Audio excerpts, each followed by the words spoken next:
9 o'clock. Moolah. Hey, yo, wake up. Moolah. Yo, is this thing on? Where's my lesson? Where's my lesson? Radio Network. Rush Danger. It's the Rush Danger Show. Let's go. Well, who's that dude that keep it poppin' 9 to 12 and keeps it hoppin' hot as hell? Yeah, that's me. And who's the dude that's with the crew that's making moves? Or is it true that his name is Rush? Yeah, that's me. Who else could do it like he do it? Pumping music, talking stupid to the people. Rush. Yeah, that's me. Now who's the one that wears the crown or who will never put it down? Reppin' it for Shot-Town. Yeah, that's me. Hey yo, you've now just tuned into the Rush Danger Show. Gon' let it ride, ride, ride, ride. And we got the hottest in music and topics. We gon' let it ride, ride, ride, ride. Hey yo, tell somebody, call your mama. We gon' let it ride, ride, ride, ride. Cause the turn up is real at the Rush Radio Network. We gon' let it ride, ride, ride, ride. Yeah, you just tuned into the Rush Danger Show. Make sure you run by our website, that is www.rushradioinc.com. That's www.rushradioinc.com. Dial 914-219-0884 and press 1.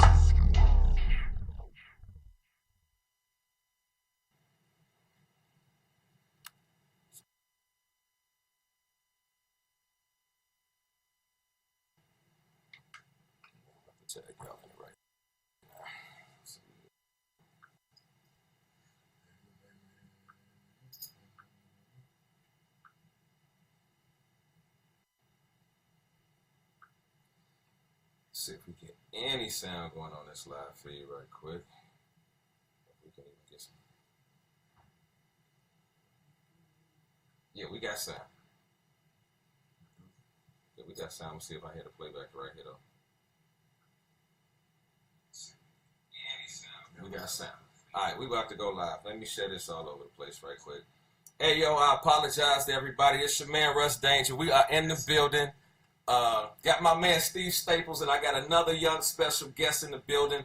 We had a couple technical difficulties. Your man is out here in Vegas, so the mics and everything wasn't working. So what we gonna do is, hey, if y'all out there, share this everywhere.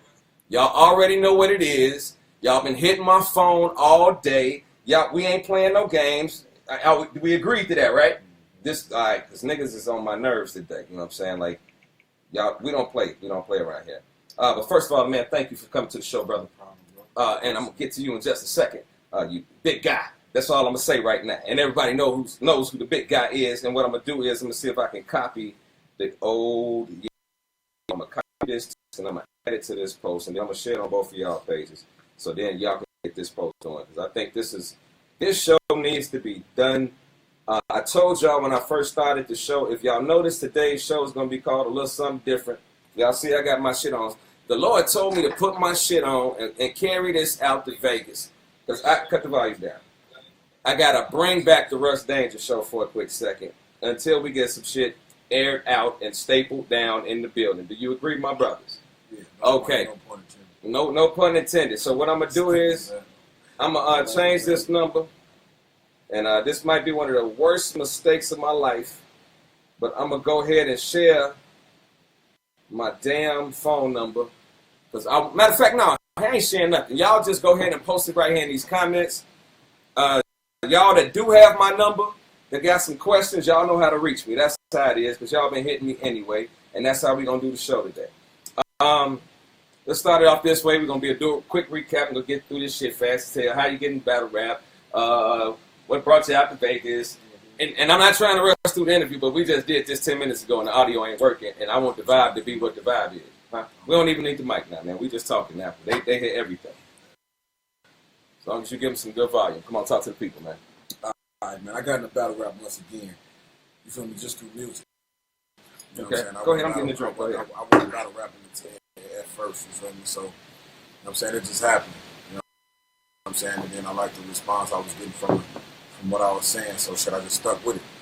First time I was on the camera, I just liked the reactions I got. So, shit, I'm still here with the shit. So you are officially in Vegas now, man, right? Yeah, officially in Vegas. I ain't a resident yet, so they say you're on the resident till your ID change. So right. I'm here right now, yeah. So what made you want to make that move, bro? I'm sharing the post, so I'm not like out not paying attention. I'm trying to get this post shared. It was just time for a change, you know what I'm saying? Change the scenery, start over, you know what I'm saying? Chicago, really, I felt like it wasn't a place for me, you know what I'm saying? Not even got nothing to do with just battle rap shit or music in general, you know what I'm saying? So, just out here to get shit cracking, man. Get it started for my life, you know what I'm saying? For my shorty, so.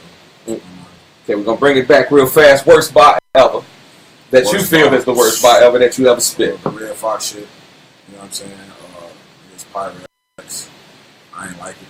I just put it in there because it was like I'm throwing it in there. So it was crazy because K. Shine said some shit the same way and they went crazy over it, but I ain't like how I said it. I could have said it. How you feel about that shit when niggas like you hear some shit that you might have said and the motherfucker said it somewhere else and you be like, that's the same fucking bar. Niggas just went crazy. What's the name, man? Does it have to do with territory? It's the name. It's the person who said it. You know what I'm saying? We can say a lot of hot shit and niggas ain't gonna, you know what I'm saying, take it how with a motherfucker like Lux or somebody, you know what I'm saying? Okay. Over top tier name and say it. Well, let me ask you this. Do you think that territory has something to do with I that? don't think the territory has nothing to do with it. I just think of the person. I'm gonna tell you why I disagree. Places like Jersey, you know what I'm saying? St. Louis. Certain places you go, if you're not from there and you don't have the name, you feel what I'm saying, of a Lux or of somebody with some status, you know what I'm saying, that's on a big stage, that territory is a killer. You can't go to, like even we out here right now, we in the V. You know what I'm saying? You can't go on A-Hat territory and just say you coming from somewhere else and think you're just going to get that respect on that stage. I think they will because of their name, and they have a lot of fans no matter what they do. No, I said if you don't have that name. Oh, if you don't have, you're not going to get. That's why I said, does territory have something to do with it? Yeah, I mean, I say. Oh, he's trying to get in here. We're gonna go ahead and get the big man in here. What up, G? Yeah, big man. What's going on? Man, nothing too much, man. Introduce yourself to the people that don't know who you are, because right now, as you see, we had to post. I don't know what's going on. We tried to post this in Unbiased TV Midwest, but it was not allowing us to post it in TV Midwest. What I did was posted in our original Rush Radio Network Inc. room.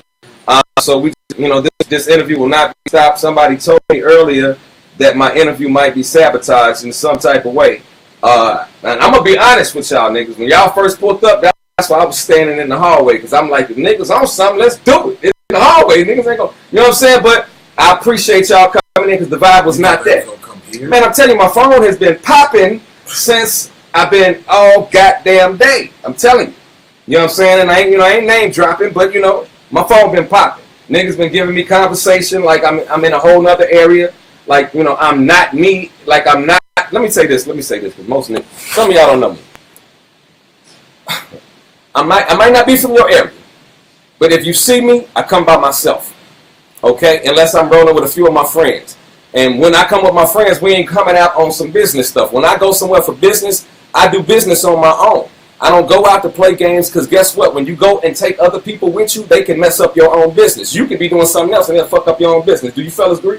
You know what I'm saying? So when I go to do business, I told people I was coming to Vegas to do some real exclusive interviews. I was going to represent battle rap in a way that has not been done. I'm not a blogger. If you look at that again, it says the Rush Radio Network. I have my own radio station. I just so happen to do live feeds with my shows. So y'all make sure y'all check out the Good Morning Gospel Rush for all y'all people that need some Jesus in your life. If you need a little sex in your life, listen to the Midnight Request. And if you need a little talk show, y'all just listen to us every night at 7 o'clock. But if you want some real stuff in your life on this battle rap stuff, you listen to your man. And we're going to get into some other things tonight in a few minutes. Like I said, the phone lines are not working right now. If you want to hit my line and you know me personally, because I know some of y'all got some questions for the show tonight, hit me.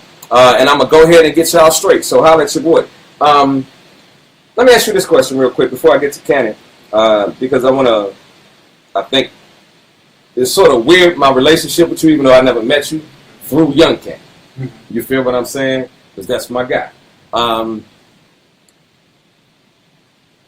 on. I want to make sure I tag a few people in this. Is that all right? Because the people that have been sort of asking me some questions, I want to make sure that they get access to this show. People got a lot of $1,000,009 questions. Yeah, we got a lot of people. I don't know why people got so much questions for a nigga who are relevant and who ain't good, but you know how that goes. Okay, let's lead into it.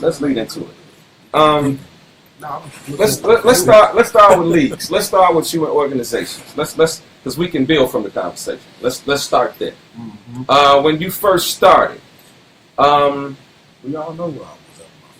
well, everybody that's watching the show does not know. Okay. So we have to talk to people that do not know your background, your history, people that might just be jumping into battle rap that does not even know who Steve Staples is. You know what I'm saying? Okay. So let's go back to the beginning of your career. How did you get started? What organization did you get started with? And why did you join that organization? Started with Chicago Battleground. Okay. First league out the battle for out the barber shop. You know what I'm saying?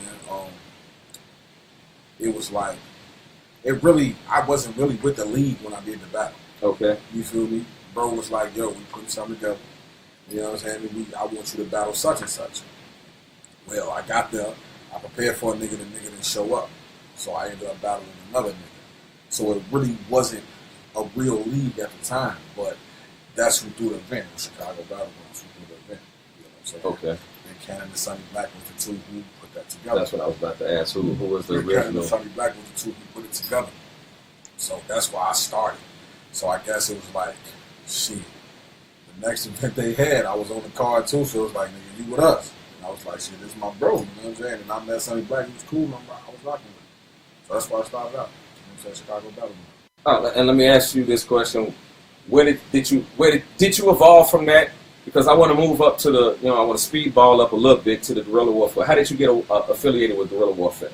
Got affiliated with guerrilla warfare because guerrilla warfare was Chicago Battleground, but they switched it because whatever happened. You know what I'm saying? And Chicago Battlegrounds. It stopped for a while, and then, if I'm not mistaken, it was going to be Big T, Gracie, and Bro putting together guerrilla warfare. No. Okay, hold on. So hold on, let me stop. Let me go back. This to my knowledge. To your knowledge, it was supposed to be who? Big T, Gracie, and Big Big Kannon. knowledge, that's Okay. who was putting it together. Okay. You feel me? Okay.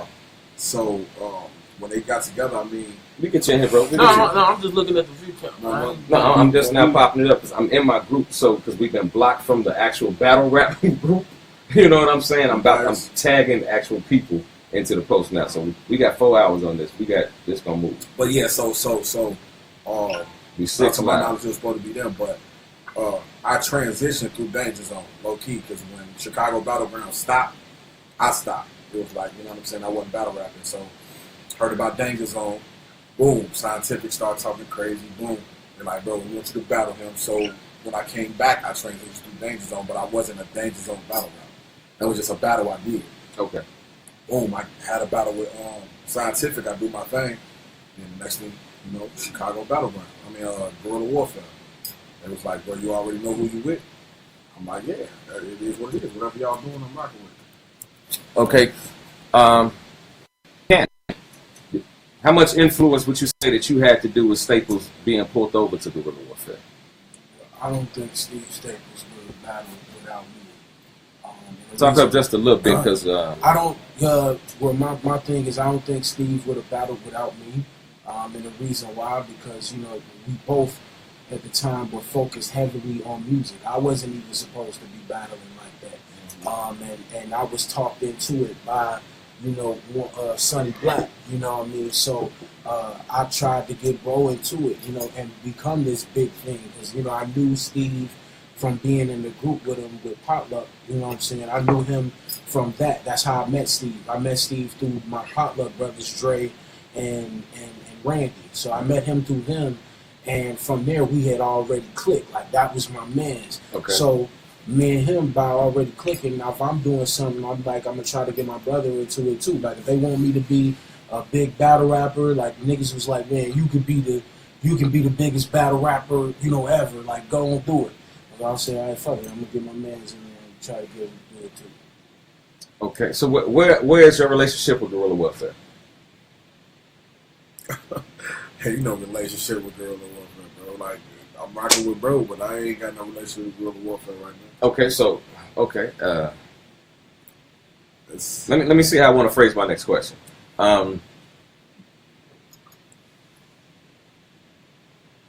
What would you consider your relationship in the past with guerrilla warfare? I was one of their most loyal battle rappers, bro. You know what I'm saying? That was family. That was home team. But what changed that for you? What changed that for me was the fact that I felt like I wasn't being appreciated as the battle rapper, as the loyal battle rapper that they had, because from day one, bro, they can't say they had the same roster, but they can say Steve Staples been there. You feel me? No complaining, no any of that. I start saying shit when I start seeing shit, or when I start feeling some type of way. So, you feel me? I'm not finna battle if it's just gonna be just a battle, bro. I ain't finna do that shit. So, I'm a battle when I want to battle. You know what I mean? Okay, so Ken, I want to hear your thoughts on that, because a lot of people, I guess they would like to know how you feel about that, and let's go back to your affiliation with Guerrilla Warfare. Mm-hmm. Like, what is your affiliation with Guerrilla Warfare right now? Go ahead, take your time, bro. I am part owner, you know what I'm saying, of Guerrilla Warfare. So what do I feel about Steve saying that he's not Guerrilla Warfare? Steve, first off, you know, Steve said he didn't feel appreciated as a battler there. That's you know, that's his thing. I don't know how he couldn't. You know, I gave him, you know, the whole thing was, you got to see battlers, you know, and this is the thing with battlers. Y'all, I'm not ignoring him. I'm trying to share this post all over the place. So, you know. Here's the thing with a lot of battlers, and this is something that I also think that Steve was, you know, what his issue was. You know, a lot of them think that the matchups that we put together are matchups that we just want to give to somebody. The matchups that get put on are different things. It's the work that you put in. It's about how hot your name is, and it also takes about the person that we're trying to book you against wanting to battle you. Okay. So in situations to where Steve felt underappreciated or didn't feel as if he was getting the right matchups, I would always tell him, you know, just wait, be cool, those matchups will come. I guess at the time, those matchups weren't coming to him ideally in the time and the fashion that he would want them to. So for them not to come in there, and he's saying that, you know, the affiliations and things or whatever with Guerrilla Warfare may have been tainted because of that, that's cool. And that's something that, you know, I don't care about him not caring about that situation, because at the end of the day, that's our business relationship. That is, you know, if you are going against Guerrilla Warfare, don't want to be a part of it, that's cool with me, because that's our business relationship. I don't have to deal with you, you know, with Guerrilla Warfare. I don't have to say, oh, why are you leaving Guerrilla Warfare? You know, you're my brother. Like, what? That's not the case. If you wanted to leave Guerrilla Warfare, you felt that that was the best situation for you, I think that that was the best decision that you could make, and I'm not going to hold you back from that or even care that you left. That's what you want to do. That's low key. That's what he said when I told him, like, I felt some type of way about how shit was going for me. I don't give a fuck about what's going on with the other battle rappers, but it's how I felt I was being treated. You know what I'm saying? He said, oh, the matchups and the battlers and woo, but me and him had a talk, and I feel like that's bullshit, because niggas gonna come battle whoever the fuck you can to battle. You feel what I'm saying? So y'all putting them against niggas who y'all wanted them to go against. And I feel like I'm seeing niggas getting this nigga, that nigga. I'm like, okay, y'all steady giving me these no name to middle name niggas, and that's not no new shit for my career. Like I said, man, bro, we talk like this my brother. You know what I'm saying? So me leaving Guerrilla Warfare, when we had a talk, he told me, like, bro, you gonna do what you want to do for your career and whatever's best for you. And that's what I felt was best. How has that affected Guerrilla Warfare? Has it affected Guerrilla Warfare in any way? Me leaving? Yeah, I think that's a question, you know, for him being in a, you know, in a higher ranking, you know what I'm saying? Right. Has that, has you leaving Guerrilla Warfare affected Guerrilla Warfare? No, I told him that it wouldn't. Okay. I told him that if Steve leaving Guerrilla Warfare does nothing to Guerrilla Warfare, as well as, you know, Steve making that decision does nothing to Steve. Right. You know, at the end of the day, battlers have to take accountability of their own careers. And it's not the leagues, it's not the owners, it's not the people who are quote unquote their friends. It is you take the accountability for where you want to go. And that's the issue with a lot of guys. A lot of guys figure that you are entitled to help them just because to move up because they're in a position to where you're cool with them or that you have done business with them before. They figure as if you are 20 entitled. minutes to figure out how to fucking get everybody in the goddamn same tag. Go ahead. I'm sorry. Go ahead. Yeah, and they feel entitled to that, and that's not the case. Okay, I ain't mean to cut you off, but it's a situation when y'all use that But then at the same time, when we got battles and y'all ask us not to do the battles and we don't do the battles, then what does that come in at? So it's like y'all not entitled to give them the battles, or it's on the battler to get this, that, and the other.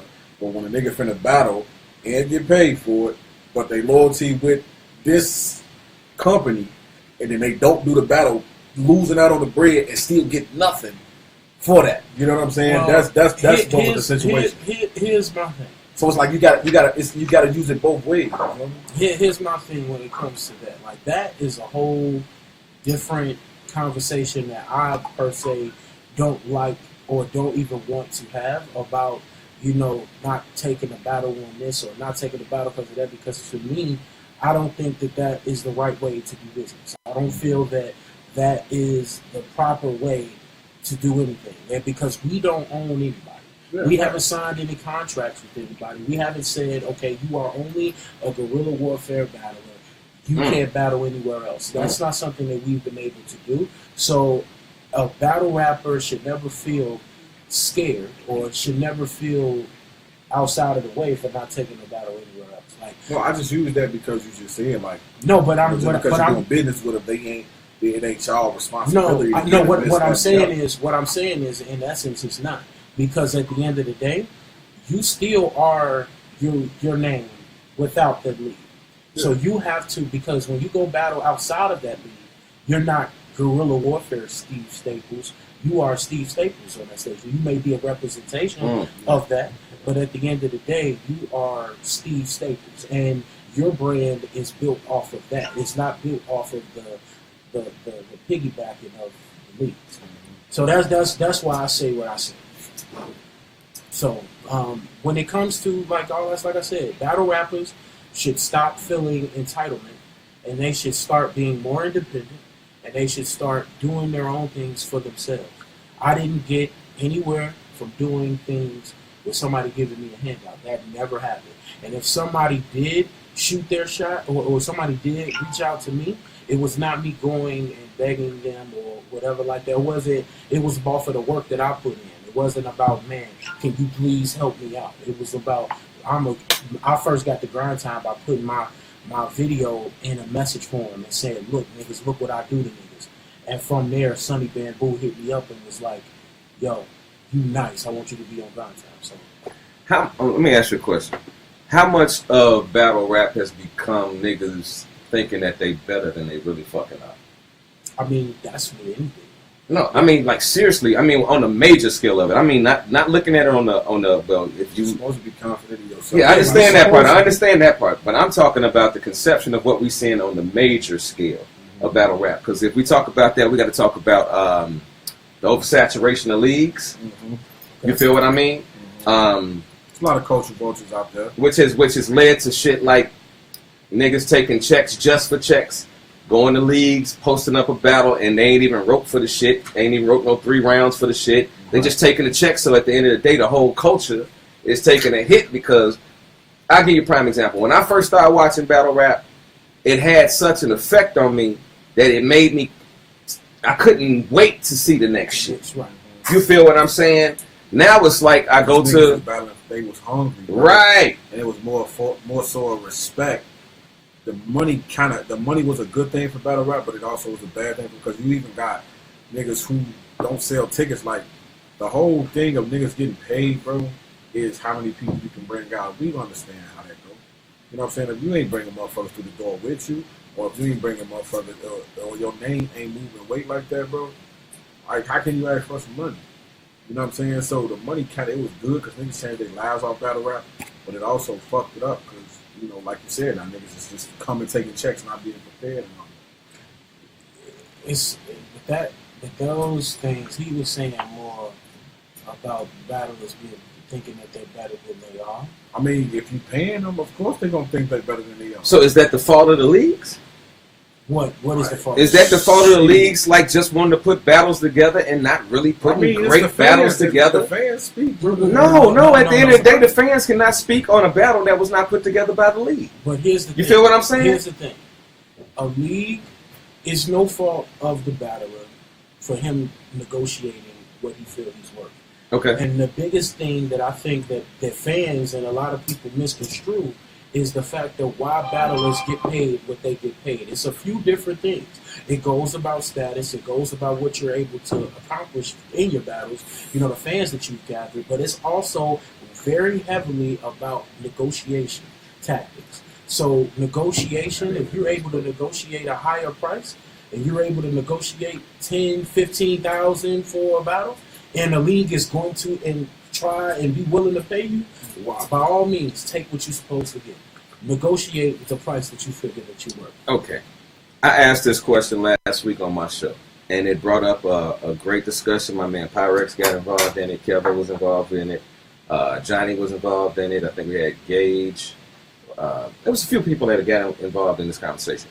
And we discussed a ranking system. Okay. Do you feel that leagues should have a ranking system? Like each league individually should have a ranking system? I think there needs to be. I think that there needs to be a ranking system, not just league to league. I think that it should be a grand. At least in your section, at least in the East Coast, West Coast, down south. At least the top 100, because there are tens and thousands of battle rappers now, so it'd be impossible to really rank everybody. But in regards to at least the top 100, or even if you want to go smaller, to the top 50, I do think that there needs to be some type of hierarchy in battle rap, because with that, you're able to determine what a person should get. Okay. You're able to determine who battles who. And that was one of our main things, because I said if we did a ranking system, and this is where me and Pyrex sort of got into a heated conversation, because he said he understood me as Reggie, but did not understand me as Pyrex. And I said at a certain point, I said, well, Pyrex was talking to me on that diva level. I said, because, listen to what I said. Listen to what my question was. I said, no, it wasn't even about the 30 for 30. No, I'm just saying. Yeah, that was hilarious. I said, if I have a ranking system, and let's just say, what up, Dave? I see you, bro. Hey, Dave, go ahead and get this thing popping for me, man. Yeah, man, tag hey, bro. Hey, y'all, hey, do me a favor. Tag me. I don't know what happened. I was trying to tag and post this in certain groups. I don't know what the hell is going on with this unbiased thing. Sabotage, brother. I'm being sabotaged. So I'm gonna talk about this, and I'm gonna talk about a lot of other stuff in a few minutes. So tag every fucking body, because we talking about some shit right now. We've been discussing why Steve Staples left Guerrilla Warfare. We ain't talking about that yet. Well, let's talk about it right now. Talk about it right now. We kind of tapped on it. Yeah, we tapped into it, but yeah, I'm waiting on some people that were talking to me individually and that had some questions to at least tune in. That told me that they wanted to watch the show and at least hear what the answers were. You feel what I'm saying? So if you're watching this post right now, click the share button and then click invite friends, and you can invite individual friends that you know gonna watch this show. You know what I'm saying? We got more if you need it. Go. Well, what you mean? Go. You already know what it's at. Hey, listen, when you come to the show, you do the show. You know what I'm saying? Like, well, first of all, let me ask y'all a question. I want to be on some real shit, because niggas, how do y'all feel about the Unbiased TV Midwest movement? I fucks with Marco and John, man. Like, they never did no, to me, they ain't never did no food shit to me.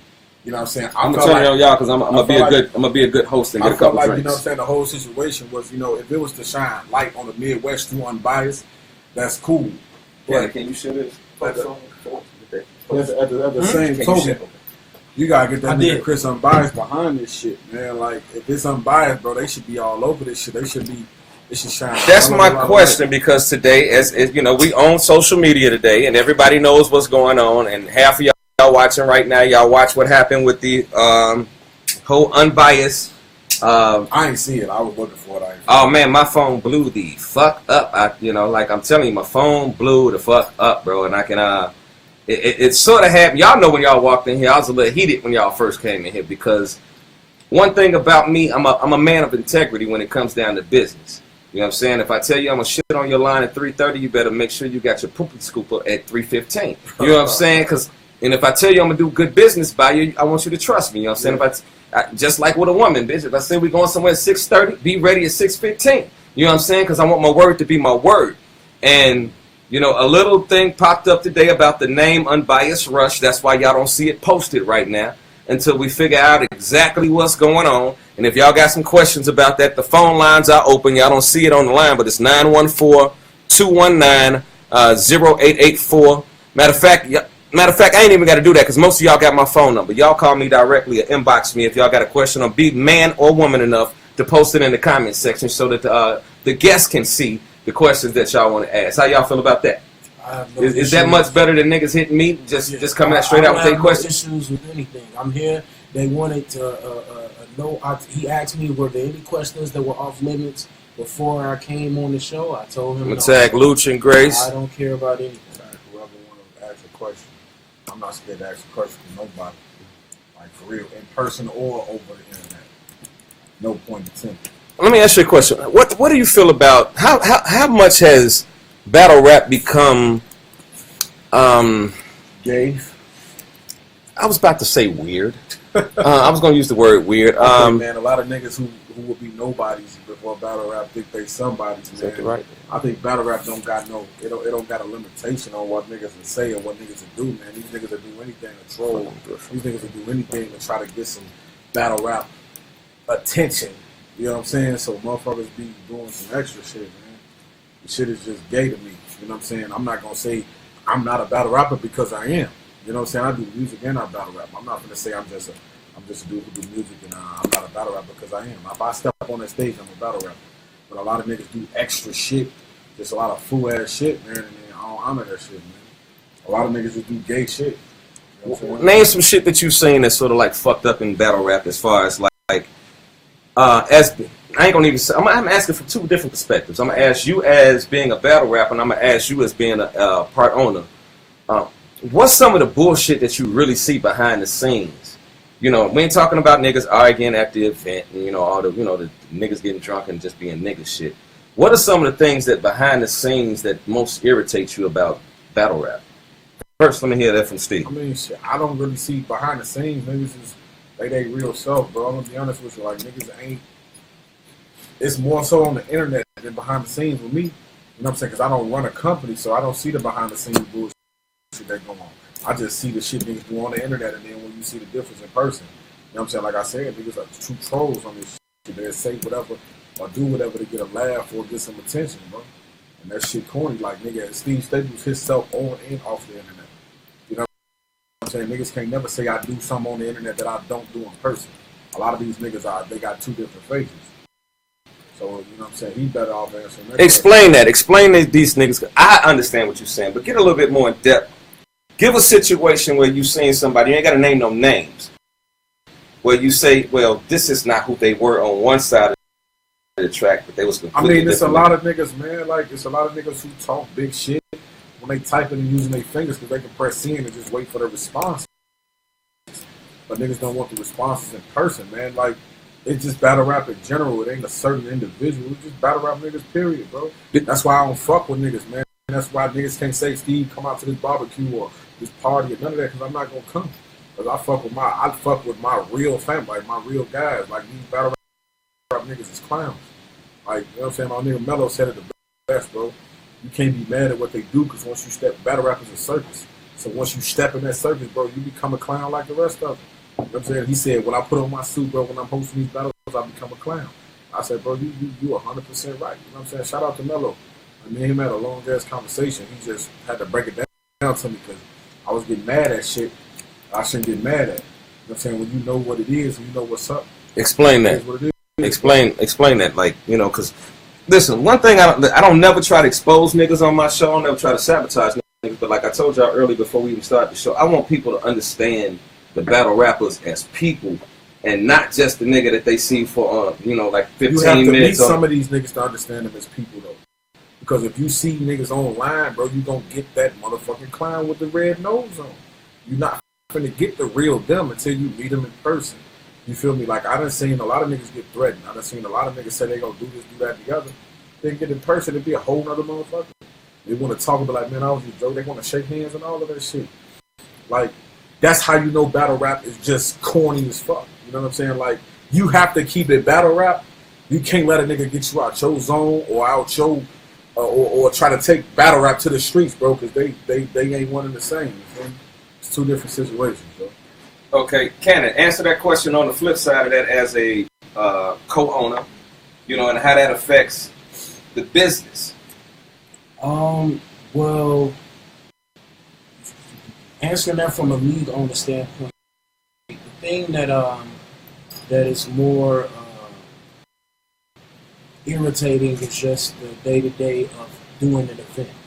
Come up a little bit close because I want to make we fighting the issue with the technical shit that we had earlier.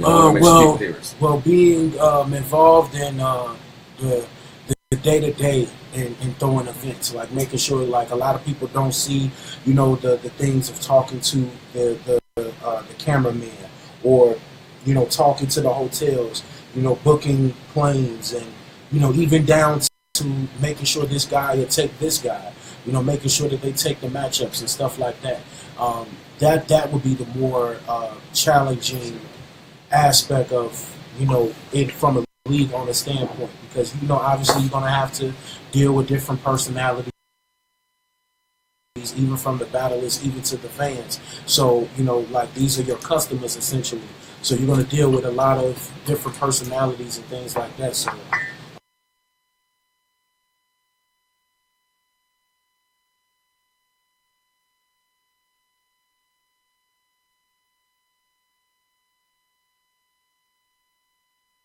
Real volatile or paranoid in the issue. So I'm like, that guy was pretty crazy, but at the end of the day, he's a good dude, man. I fuck with him, man. He's good. Hey, this is what I'm going to do because my phone line is popping, and I'm just going to tell a couple people to call my phone or text them if they got any questions, and we'll put the phone next to the show. All right. First, again, I want to appreciate y'all again for coming to the show, man. This is my first trip to Vegas since I was a shorty. I was at circus and shit when I was a shorty, and I didn't even enjoy that shit. I got off the plane last night, man, and this strip is beautiful, man. The atmosphere is beautiful. Damn, and it's clean as fuck out here. Like, that's what sort of fucked me up. It was just super fucking clean. Yes. Man, so man, shouts out to everybody here in Vegas. Let me ask you a question, man. Let's get into this shit. Your battle career. Mm-hmm. What? And I'm gonna say this from a particular angle, from being in Chicago, as opposed to somebody that might not be in Chicago that's gonna ask you this question. Okay. What has hindered your career, as far as becoming who maybe people?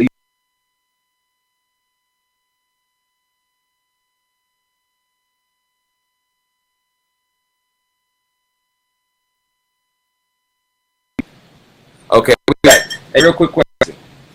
My question was this before we got interrupted. We're dealing with the Wi-Fi issues. What do you think has hindered you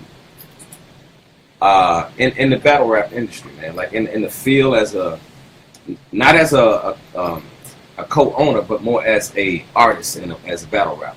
I'm gonna be as honest as possible. I think a lot of it was putting my city first. Okay. I put my city first. Like so. At the time, it was like a bidding war almost between Chicago Battlegrounds with Grind Time and URL. So and Grind Time does not. This is what's funny to me. Grind Time is mentioned a lot, but I don't think they really truly get the respect that they get. I think they get talked about as a minor league player because they did not make it. They didn't. In my opinion, they didn't survive the whole thing. You know what I'm saying? They didn't come to the rise of a KOTD. They didn't come to the rise of a Smack. But they've been around since then. You feel what I'm saying? I would disagree. With Grind Time was just as big as those leagues. They were huge. But I'm saying the lasting effect. And how they're looked at right now, As of right now, maybe not, because those other things have came to the forefront. But in regards to Grind Time in itself, when it was a thing of a battle league and talking about a big battle league, it was only Grind Time. So and even Smack wasn't at the popularity of a Grind Time at a point. So when the leagues came into play, Grind Time was essentially the biggest league ever. And that was the only league that people really knew about. URL wasn't even considered a league until they changed themselves to URL. It became the Ultimate Rap League. So they got the league moniker, the league platform and structure from Grind Time. So, and Grind Time got it from the WRCs and things like that, like leagues and stuff like that. So, Grind Time was definitely huge. And back to my point, with like KLTV back in the day. They didn't get a lot of shine at first, but then they just fucking blew. Yeah. They just fucking blew. So I think a lot of what KLT did, though, I think a lot of that success lately, and even though all this shit that niggas just mentioned, the unbiased rush and the unbiased movement, which we're going to get into in a little bit, one thing that Chris Unbiased said a long time ago, and I think that they paid attention to it, I think Organic paid attention to it, and they did it. He once made a blog saying that y'all got to get Lush 1 off the camera. Off the camera? Yes, it was a particular blog that, well, he was saying that Lush be fucked up. You know what I'm saying? And he's like, and for the business side of it, sometimes he be on stage and some of the shit he be saying just be so far off. And I can't remember what was the shit that happened in I think with Queen of the Ring, and it was supposed to be Queen of the Ring and KLTD. Right. And that shit didn't go down the way it was supposed to originally. Right. So I think at one point it was, and I'm not sure, I might be mixing my facts up, so don't quote me, but I do remember watching a Chris Unbiased review, and he made a comment about getting Lush off of the camera. And within months, you stop seeing Lush on the camera. And I think that was one of the things where, the league sort of did listen to another person or a blogger and take into what they were saying, because if you pay attention to what's going on with KLTD, you really don't see Lush. You see it and everybody else sees it. Yeah. Lush is still around. Lush is very much. No, he's around, but as far as the footage, if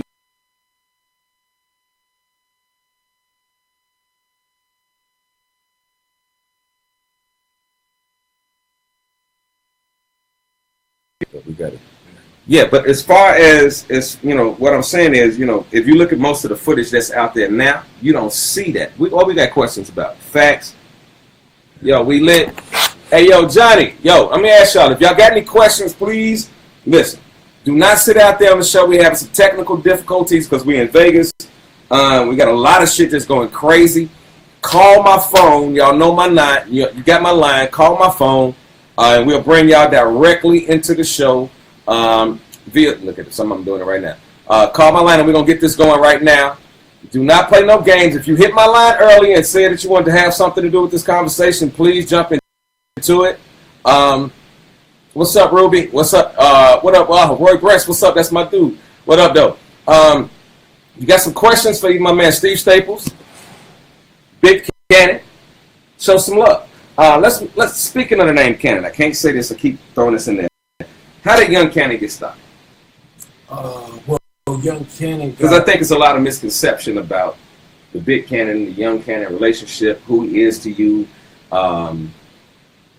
Because I've even asked that question, like, is the name Big Kannon and Young Kannon, does that hurt Kannon to a certain degree? No. So I want to talk about that. I mean, because that's my guy. I love that nigga, and I think he, and even though I'm in Vegas, he killed Danny Myers. You know what I'm saying? Like he did his fucking thing with that thing. So what was your relationship with Young Kannon? How did you guys meet? What's the whole relationship with the battle rap, music, and everything? Well, the thing with Young Kannon is we met actually through MySpace. And we met through MySpace because niggas seen that it was another Kannon and it was, me. So at the time, we both were Young Kannon. Oh. Yeah, so we both were That's young. wild as hell. Yeah, we both. What year was that? This was like 08, 07, 08. Because if you go back to our battle that we had, I even said that. Like, some promoters was hitting him up with the thoughts that he was me.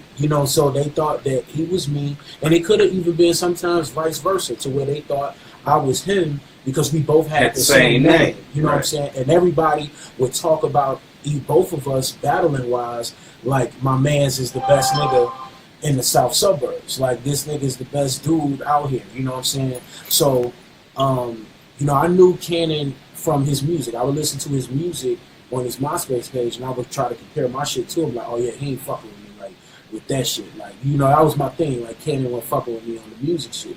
So one day, we actually niggas was always in my ear, like telling me it's a nigga named Kannon that said he could fuck with you battling. He said he'll kill you. Okay, like, previously you just listened to him as a nigga that you knew that sort of had the name and. Yeah, and I thought he could rap, but I didn't think, he wasn't you. Yeah, he wasn't fucking with me. You know, I always said that he Right. wasn't fucking with me. So with Young Kannon, when I actually met him, it was, you know, first I thought it was gonna be some problems. I thought it was gonna be some beef or something. So Right. when I met him, it was at the Crossroads. It is now. I don't even know what it is now. I don't even know what the name of that shit, the club is now. But at the time, it was the Crossroads. It was an open mic night. So I knew he was there. I seen he was there. And a nigga, he get up on stage, do his performance. So he do his performance, and at the part of his performance, he does an acapella verse, and it's like on some battle shit. So you know what I'm saying, he didn't know I was in the building, I don't believe. You know, he says whatever, then my mans get up on stage, perform, and I do an acapella verse, you know what I'm saying, on some battle shit. So, I talked to him, man, outside. I'm like, you know, what's up, man? You know, niggas talking, saying crazy shit about you, saying shit about me. What's up? You know what I'm saying? I posted on some other shit because I didn't know what it really was. You know what I'm saying? So I came to him about it, and he was like, man, I don't even know what you're talking about, bro. Like, you know, I think you nice, blah, blah, blah. I know about you. I heard about you, blah, blah, blah. And we was going to do some old double-barrel Kannon shit. You know what I'm saying? It's closed now. No, we still.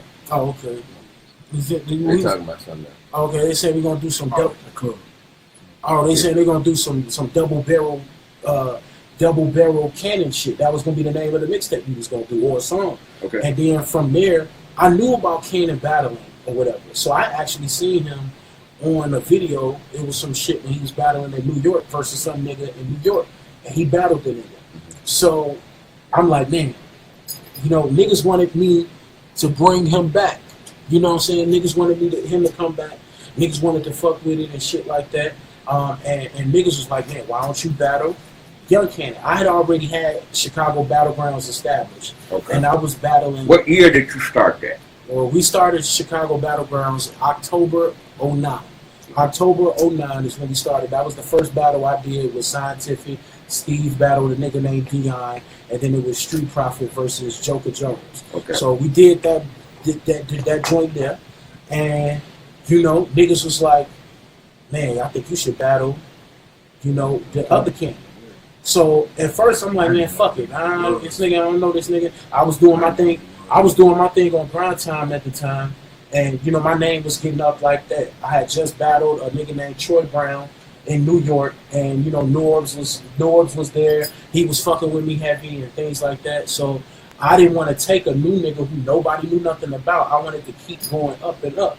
So when I battled Young Kannon at the time, I didn't want to take him, but that battle ended up being a classic battle for Chicago. That was one of the first like one-rounders that got over 100,000 views, and in that time, back then, 100,000 views was like you had to have either a special battle to get 100,000 views, and from Grind Time we got 100,000 views from that battle. So I didn't know about one round.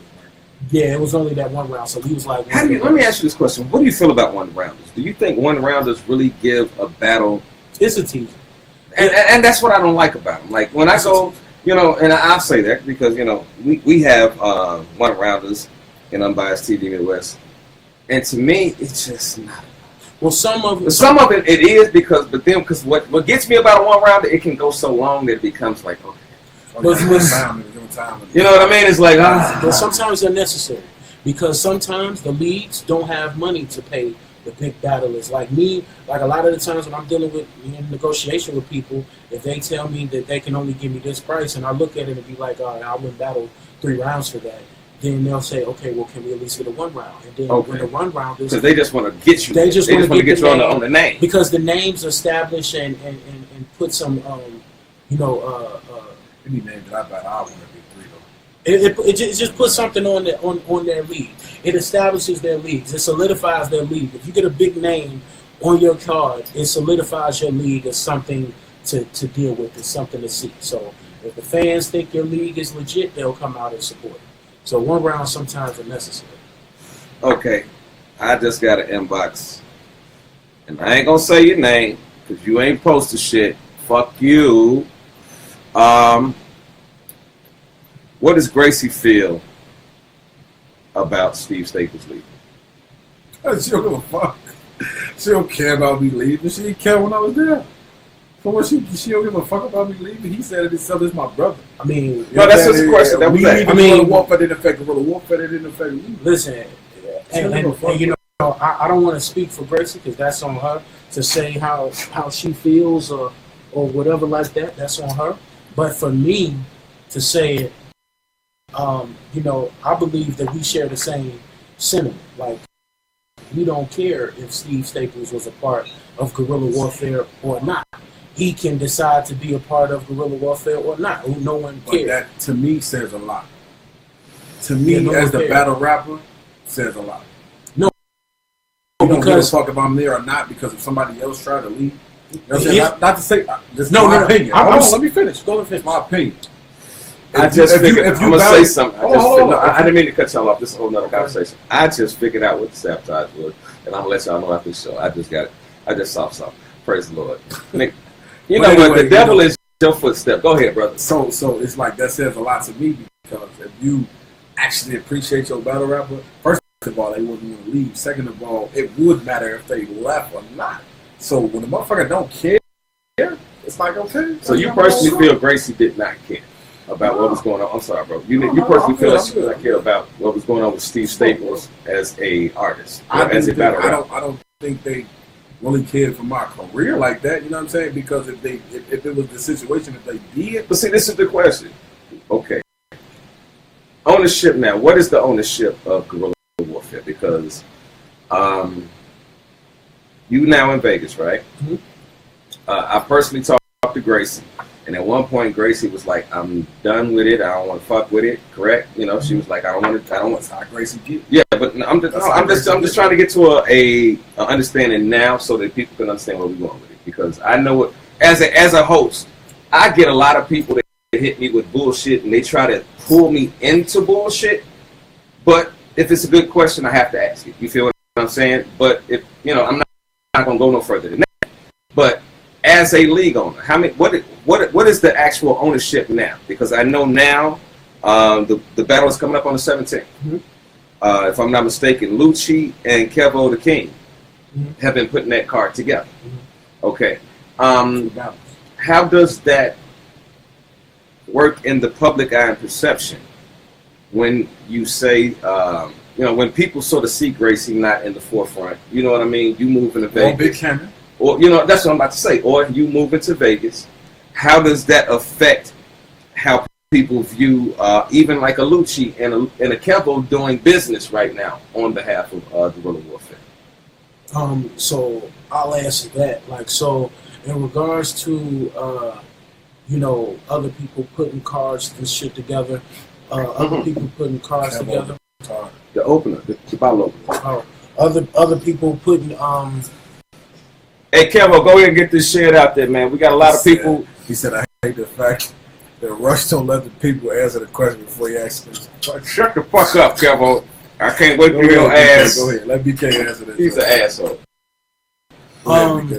Well, in regards to, the other people setting up cards for Gracie and for I and things like that, like, here's the thing, like, we had staff that was, pretty much those that responsibility was divvied out to. Okay. So we've divvied out that responsibility or delegated that responsibility for other people to do, while we were doing more of the, the business side that maybe they don't see. Okay. But when go ahead. So when it comes to this upcoming card and things like that, there hasn't been any conversation had with me. There hasn't been any things that I've been talked to about or whatever. So I was pretty much under the assumption that that's something that Gracie and the staff were putting together. Me moving out to Vegas, I haven't had any talks with guerrilla warfare. It was nothing for me to just drop off, a hard drive and that be it. So when it comes to, you know, my affiliation with guerrilla warfare, me myself, I honestly don't know, and I would want some type of clarification because Let's for do me, that. Can I call Gracie right now on the line? I mean, that's I mean, I'm just realistic. I mean, like, that's on you. I mean, listen. At the end of the day, whether or not Gracie is on the phone or not. No, I wouldn't bring her on the show for no controversy because the question that was just stated was like, you know, because this is the whole point. A lot of stuff because initially Big Kannon was not on the show, correct? Right. It was just for me. It was about Steve Staples. And then that's my brother, so it's the same difference. If he goes somewhere, he's taking me. If I go somewhere, I'm taking him. This is what the world don't understand. So it's deeper than rap with us. So once the conversation of Kannon coming on the show was a part of today's show, because this was all done actually within hours. Am I correct? This ain't nothing we set up last night. We set this up today. Mm-hmm. So within hours, a lot of conversation came my way. Like, what's going on with Steve leaving guerrilla warfare? Well, what the fuck does Big Kannon feel about it? Why the fuck they out in Vegas? You know what I mean? So like let's retract because I didn't really get the opportunity to answer that question, you know, properly. Go ahead. So when it comes to guerrilla warfare and Steve saying and us not caring about Steve Staples leaving, Steve Staples made that decision. Okay. Now, it wasn't a decision that guerrilla warfare said, "Oh, Steve Staples, we don't want to deal with you anymore. We're gone." So that situation was dealt with Steve, but because of the respect I have for Steve, it's not like I'm going to be saying or put even more of a volatile like manner on this situation or on this decision. If he says you don't want to pressure free, if he says that I want to leave, then I'm going to say okay. Now I've had that situation. I've had those talks with him. Me and him damn near blows for the situation. Okay. You know what I'm saying? But at the end of the day, and that's some stuff that people probably and that's okay. Like that, those types of conversations or those type of, you know, issues that me and him have, that's between me and him to hash out. You know what I'm saying? But at the end of the day, if you saying that you want to leave, I support that motion. If you want to get out of here, if you don't want to deal with guerrilla warfare, guerrilla warfare hasn't been ideal for your career, and you feel like it's not ideal for your career, I have no reason to try to keep you around. So if you want to leave, I don't care about it, man. I have no hard feelings towards it. You go ahead and do what you want to do. Let me ask you this question. As because it don't look like nobody here next to it, look like we just wasting internet on that. If it was up to Big Kannon, would Steve Staples be a part of the guerrilla warfare? Yeah, he would. He would be. And it would be because, for one, I know he's talented. You know what I'm saying? He's my man. And I want to see him progress. And I know that guerrilla warfare is a good place for him to possibly get. Like I know he's in a place where that can help him out even more. At the time I was telling him, and I even offered him certain names. I offered him a name, and he declined that name because, for one, he said, "Well, you don't feel this. I don't feel like you just throwing me this to throwing me. Yeah, I'm bricks. I'm just throwing. You just throwing me this to throw you this. I'm just throwing you this to throw you this or whatever." And it wasn't the case. I was trying to set him up for a later battle that would propel him to go. We tried to keep on, step by step, getting him to this point, getting him to that point, getting him to that point, and it may not have been. You had a strategy. It may not have been going as quickly as he would have liked, but I wanted him to trust the process, not try to go over the process and trust the process, because at the end it would have equaled to progress. But that situation didn't happen, and he felt that it wasn't in the ideal time, and he wanted to leave. And I said, okay, I don't care. Do what you want to do. The reason I didn't take bricks, bro, was because I saw other motherfuckers get different type of names where it was more, it was better for their career than it was. Like, I'm going to point out one. Shout out to the nigga who did what he did. But Docious got bill collector. And I made that bill collector battle happen on the wall way before Docious got it. So I feel like y'all. Explain how you made that. Explain that. I tagged Bill Collector and said I killed him. He commented under there like we went back and forth. He said, just tell Gracie to call me. I tagged Gracie like, Gracie set it up. You feel what I'm saying? Like that right there, that's a battle I wanted. Because Bill Collector, I'm gonna smack him and do this and do that. Not to say Bricks is a dog. I felt like Bill Collector would have been a better name on my resume. You feel what I'm saying? So I set that shit up, man. In that particular, and it didn't happen. And then I can agree with that. They gave it to Adocious, bro. Adocious just got back. I mean, on his side of the tracks, man. So his mentality. And you know, and this is my thing, and this is the problem that I feel like a lot of battlers have. They don't know the behind the scenes of things. They don't know how much money, you know what I'm saying, that we have putting into events, and then they try to count our pockets and try to say, well, hey, well, why you didn't give me this person?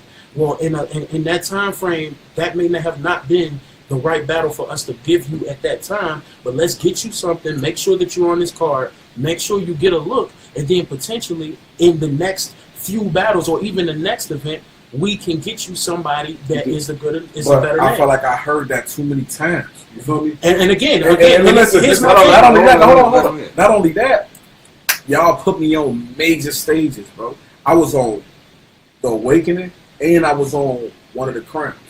If I'm not mistaken, bro. One of the crowns I battled guns on, and The Awakening I battled 100K. Mm-hmm. I killed these niggas in front of 100 or more people. Mm-hmm. You feel what I'm saying? That put me above a lot of other motherfuckers. I've not only been on y'all main stage, but I caught bodies on y'all main stage that people never seen. So y'all saying, oh, the money this, the money that, like, y'all negotiate with these niggas. These niggas do y'all favors. Let me do you this. You feel what I'm saying? Like, it's why can't got Charlie Clips? Me and Sammy did a petition for Charlie Clips. We start putting, y'all want to see us battle Charlie Clips, pound this. And it made it interesting to watch motherfuckers do it. But Gracie shut that shit. There ain't even one of y'all getting Charlie Clips. Why not? If people want to see some of y'all battlers battle Charlie Clips, why not push them niggas? Okay, here's and y'all did YK the favor because of YK. Okay, so YK. So why not give up? So let's explain. Let's explain and let's understand the process, right? When it comes to battle rap is very much in a hierarchy. Is a hierarchy in terms of fans and popularity. Maybe not skill, maybe not talent, but in regards to popularity and regards to matchmaking, it's very much like that. So hold on one second, because I know you want to get in on the conversation, so I brought you in. So hold on one second. Go ahead. So hold on one second. I'm about to bring you in. Hold on. We already still running the show though. Let's go. Okay, so like I was saying, when it comes to popularity and a hierarchy with this battle rap. Okay, all right. I'm just trying to. I can't even. Okay. So in regards to that, it's about the best matchup to potentially bring the best type of outcome when it comes to in the door. So a lot more fans know Young Kannon and know Charlie Clips than say Steve Staples at the time. We have to at one. You don't know our pockets. You don't know our pockets. Scenario. You don't know our scenario. You don't know what. You don't know our situation. You don't know our situation in terms of finances in regards to either being. I'm not saying that this is the case. I want to cut you off. I'm not saying. No. Did he not say he was gonna do y'all a favor because he bullshitted in y'all battle and he was gonna do it for free? Again, you don't understand as if I was what I was trying to explain. Just listen to me and understand what I'm saying. For us to get a Charlie Clips battle for free, that means that Charlie Clips has fans that will come out just to see him.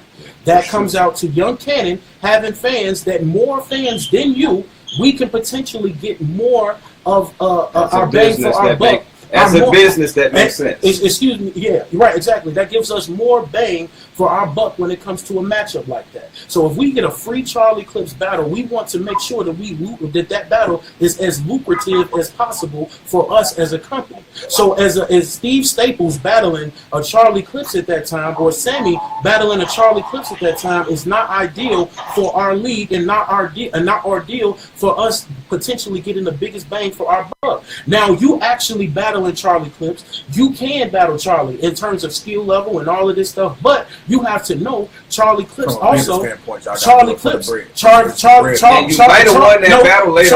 because he might not show up. But not even just that. But not even just that. Charlie Clips has to also agree to battle you and give us a price for you that is still reasonable enough for us to say that that battle can take place. See, a lot of people don't, even if they do favors, it's not just, oh, we're going to do a favor because it's Gracie and it's Kannon. It's also, okay, I'll do a favor, but it's going to be a little bit more than what it would have been if this was another nigga. So my thing is, like, people can't just put the fact that you didn't battle this person at that time, and that big quotation on that time, that we were slighting you. In regards to you and Bill Collector, when it came to you and that Bill Collector situation, I didn't know anything about you battling him. I never knew anything about you calling him out or no shit like that. Docious came to me with that opportunity, and I said, damn, Docious and Bill Collector, that's a matchup that sounds ideal. I don't say Steve and Bill Collector is a good matchup because, for one, you're not a joking nigga. You're not a funny nigga. You're not a character. Docious is a character. Bill Collector is a character. We feel it was trash. It was trash for the battle, but when you look at it on paper, that battle made a lot of sense. That battle makes more sense to me than Steve and Bill Collector. Now, Steve and Bricks make sense to me because those are both bar-heavy niggas, and they could give us a potential good battle. That's a battle that, one, is a stepping stone battle for Steve Staples, that when Steve Staples looks at Bricks... I beat Bricks, and then what? So then we could have had some better opportunities to talk to you about other niggas. But you didn't give us that opportunity. One, you declined that battle, and then afterwards you left. So that's not something that we did. That's not something that we did to hurt your career. We were trying to put you in those positions. We gave you Hayes the gift at the time he was popping out there in the East Coast. Nobody out here knew who the fuck but he in was. The East Coast, what they do for us in the Midwest, I'm going to tell you what it do. I'm going to tell you what it do. In the East Coast... They didn't do shit for me then. I still better than they did. And I beat them with 50%. Wait. In the East Coast, we have to be honest.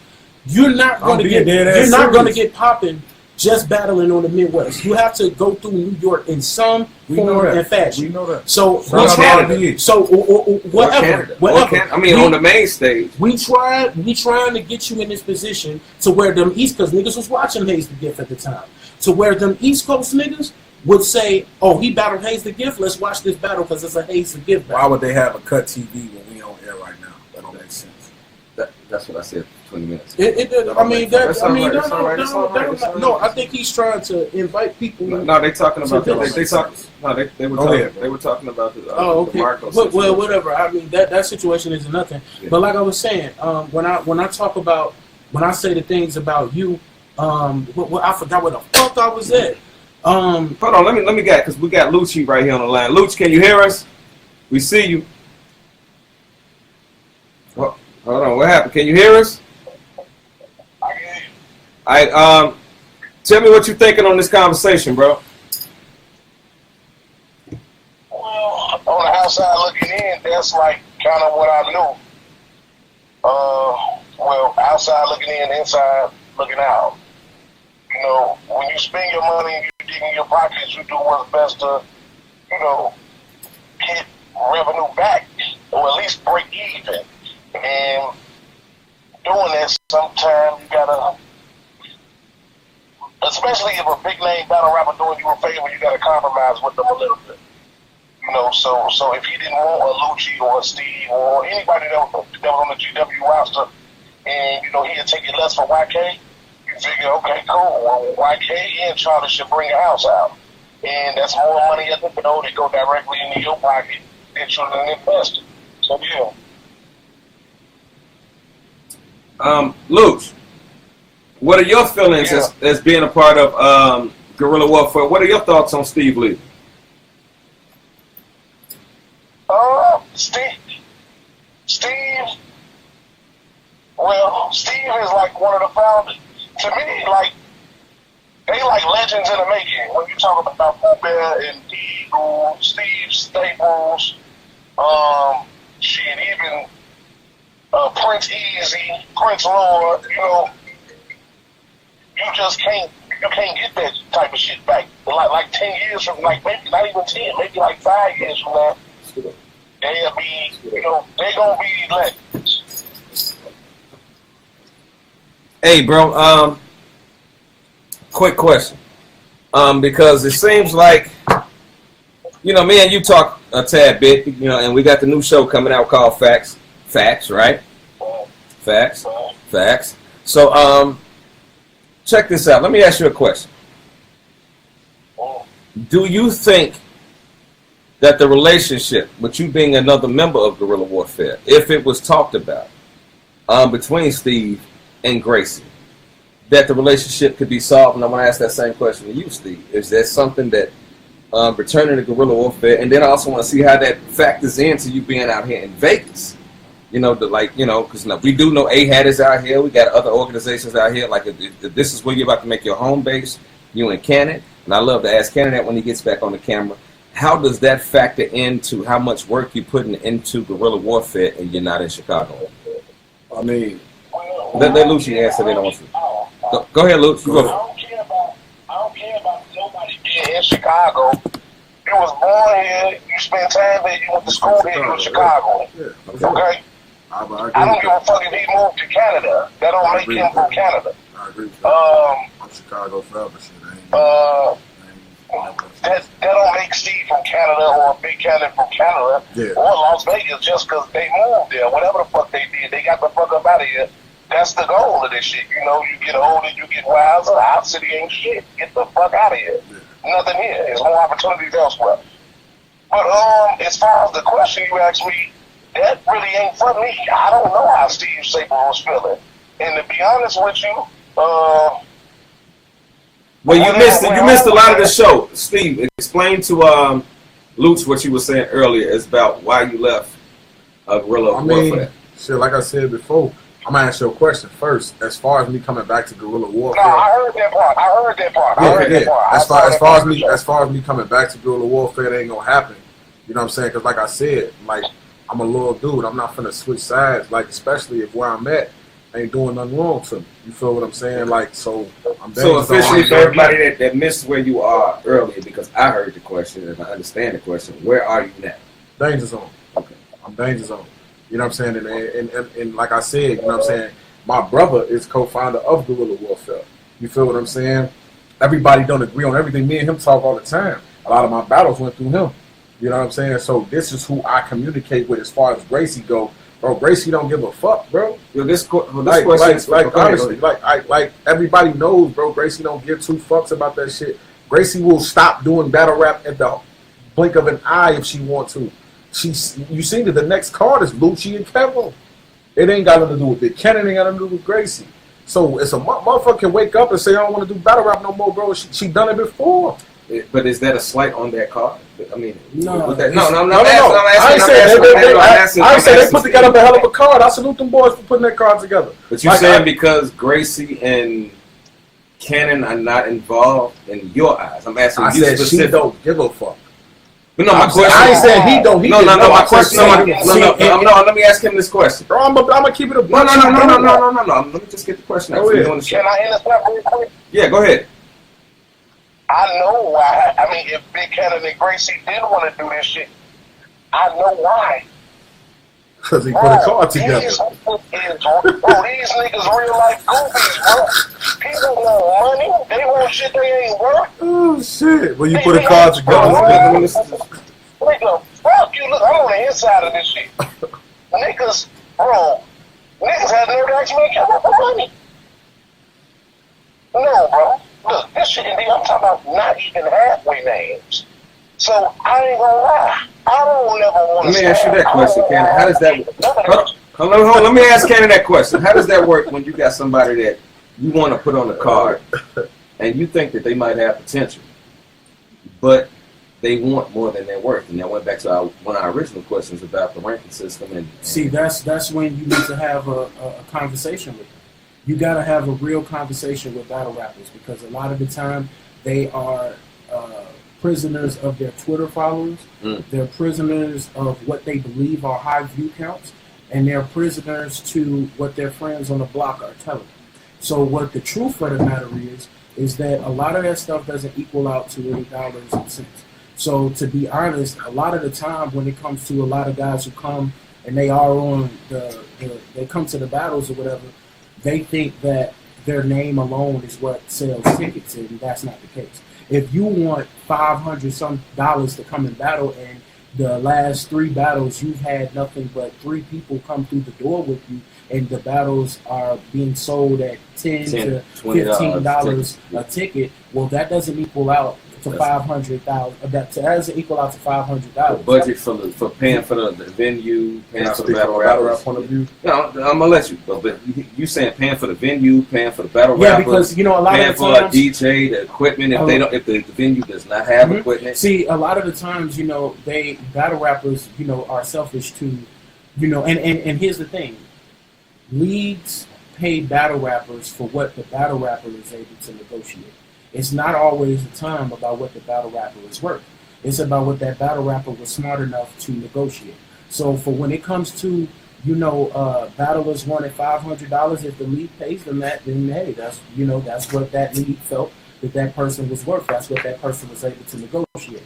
But when it comes to actually, the value of it, it's about the ticket sales, and now not even YouTube views, because a lot of the sponsors are pulling out. So now it's about now it's more even about the people that you are able to bring through the door. So for a battler who doesn't have a name, because here's the thing, if a battler doesn't have a name, the fans aren't watching that battle for that individual. They're watching the battle because it came out on that league at that point in time. Okay. So the league is the person. The league is the money. If that person doesn't have a name, you know what I'm saying. So that person doesn't have a name. So the league is the dollar. It depends on the battler. It all depends on the battler. I want Steve to respond. Go ahead, Steve. Without basketball players, there's no NBA. Without battle rappers, there's no battle league. If you're having a venue, this is what I'm saying. And battle rap alters your life. You have to before you go into the rest of your answer. Battle rap alters your life because not only do you have to deal with your real life, you have to set aside time to come up with this motherfucking amazing performance that you have to come on and put on for these people. You not only want your name looking bad, you don't want to get up there and get killed. So you're gonna prepare the best way possible, especially if you feel like it's worth it. Without battle rappers, you can't even smack wouldn't be shit. You feel what I'm saying? That whole conversation right now is going around about. So Pete, hold on. So when you have a battle rap venue where you put my name on this flyer and you're making money off of me, regardless if they're coming to see me or not, I'm on this flyer. And not only that, I alter my life. They're coming to pay. They're gonna pay to see me, whether they coming to see me or not. I don't know. I don't know if I agree with that 100%. Well, hold on. Let me finish though, because you're not going to clock into your job, bro, and work for free, right? None of us want to do no motherfucking voluntary work. We got bills to pay. Okay. So whether this nigga got a name or not, I'm on that card. You asking me to come battle for you. Okay. You think you're doing me a favor, but at the same time, we're doing each other a favor, because without battles, what league would be existing without battle? Without a Steve Staples, without a Big Kannon, without a YK, without even a Lucci or niggas who bring motherfuckers out.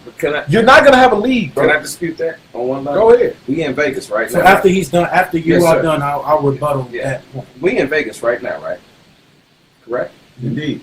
I just got through riding past. They got the UFC coming up, Aldo fighting on Saturday. You know what I'm saying? We got, they do all the big Mayweather. When Mayweather was fighting, this is where they did that, right? Mm-hmm.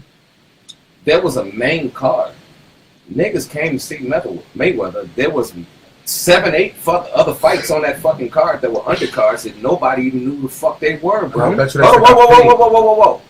Their names might have been on a fucking flyer. That did not mean that they were the draw to the event. Okay, throw one battle in. And see how many motherfuckers. No, I'm not saying throw a battle. I'm not saying throw a battle. I'm saying your name on a. Listen, I'm not talking about a Steve Staples. I'm not talking about a. No. I'm speaking of battle rappers. Because we've been talking about battle rappers, and because we got an owner and a battle rapper here, which is rare. You feel what I'm saying? But you usually got one of the two. You know what I'm saying? So, and what's weird is we got two people here that really fuck with each other, but have somewhat different opinions. Yeah, this is our conversation on the business side of things. Mm-hmm. You feel what I'm saying? Because you are on two different perspectives of the spectrum. Now, I want to explain my plight. I want to be able to explain what I'm saying. I want the people to understand what I'm saying. Hey, if y'all out there, please share this post. Yeah, I want the people to understand why it's like what it is. Now, he made the analogy of the NBA. If you don't have those people, then they're not selling no tickets or whatever like that.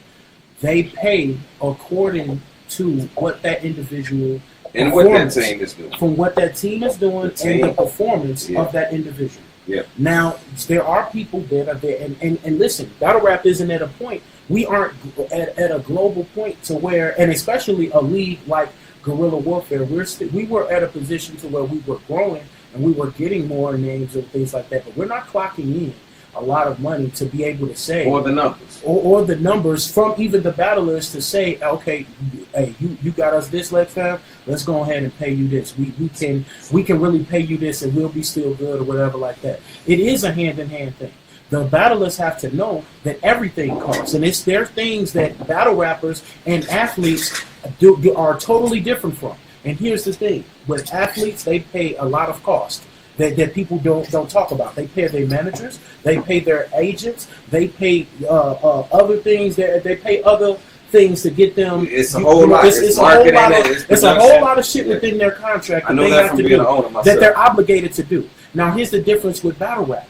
They can have a bad performance and they'll give them whatever type of money, and there's no consequence, or there's no, oh, we'll take this money back from you because you had a bad performance. There's none of that. That person has that money. There's no performance contingency in a contract when it comes to battle rap, which I think that there needs to have, so then we won't have a lot of these niggas fucking up in battle. So there need to be contracts in battle rap. Yeah, I believe that they do. So when it comes to what he's explaining, to where the ticket sales and all of this stuff, that is true. But at the same time, there are a lot of costs that you don't pay.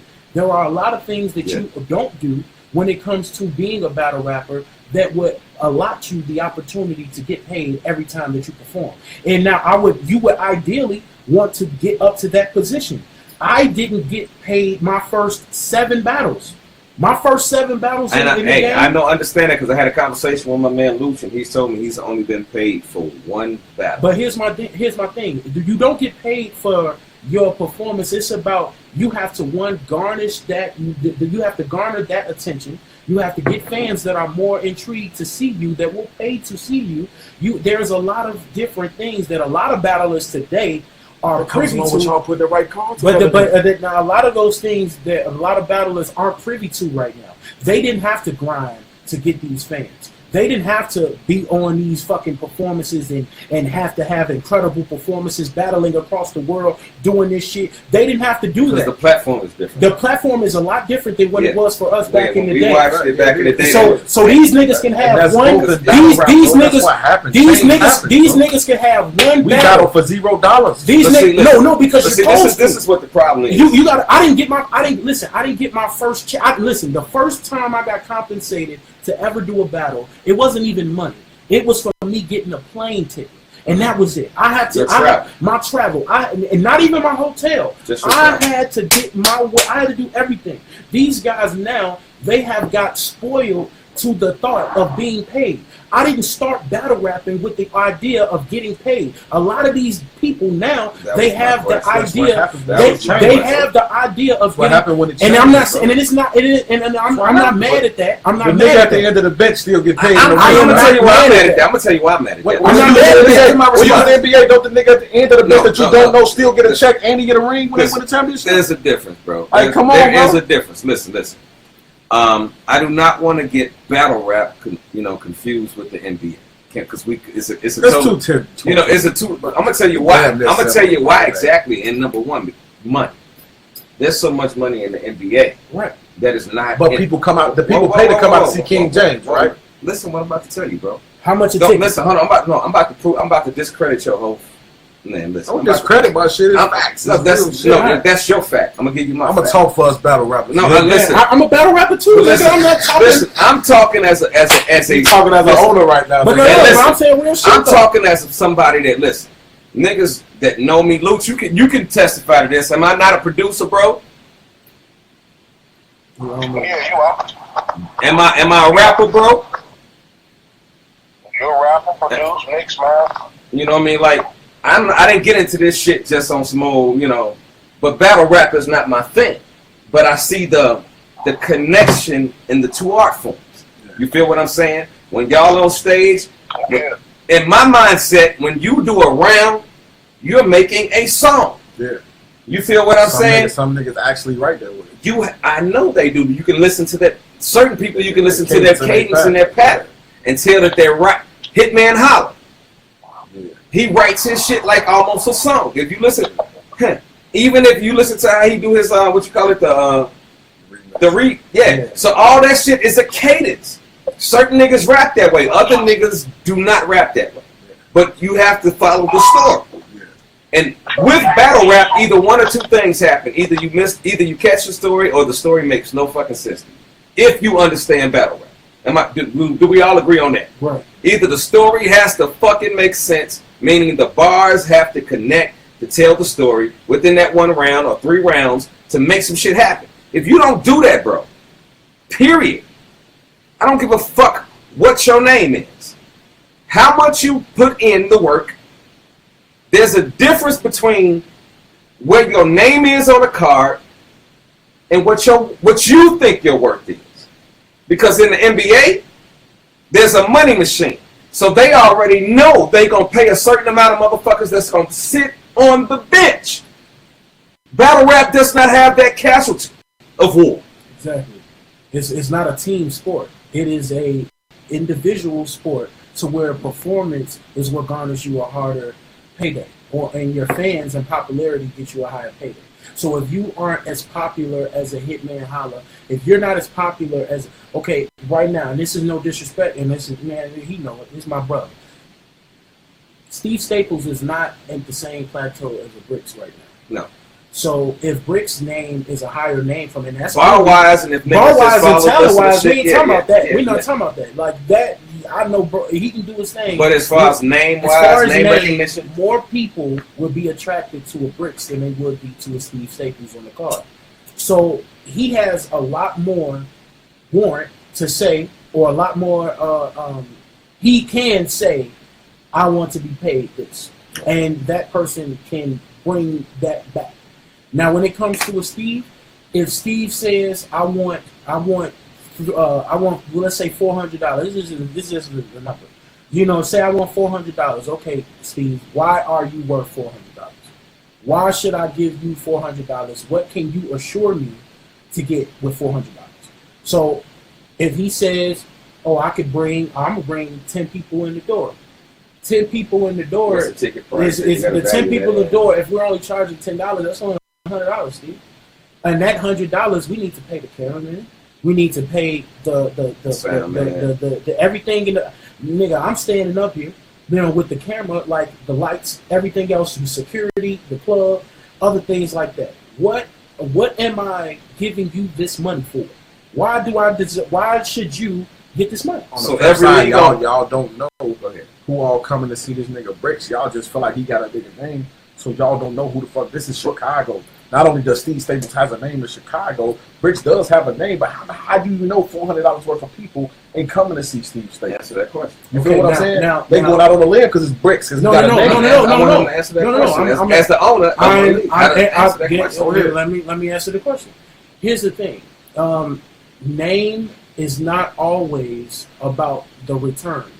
You don't spend money always about the return. You spend money with the possibility of the return of investment either down the line, or you are doing this to make sure that you are establishing your situation is credible.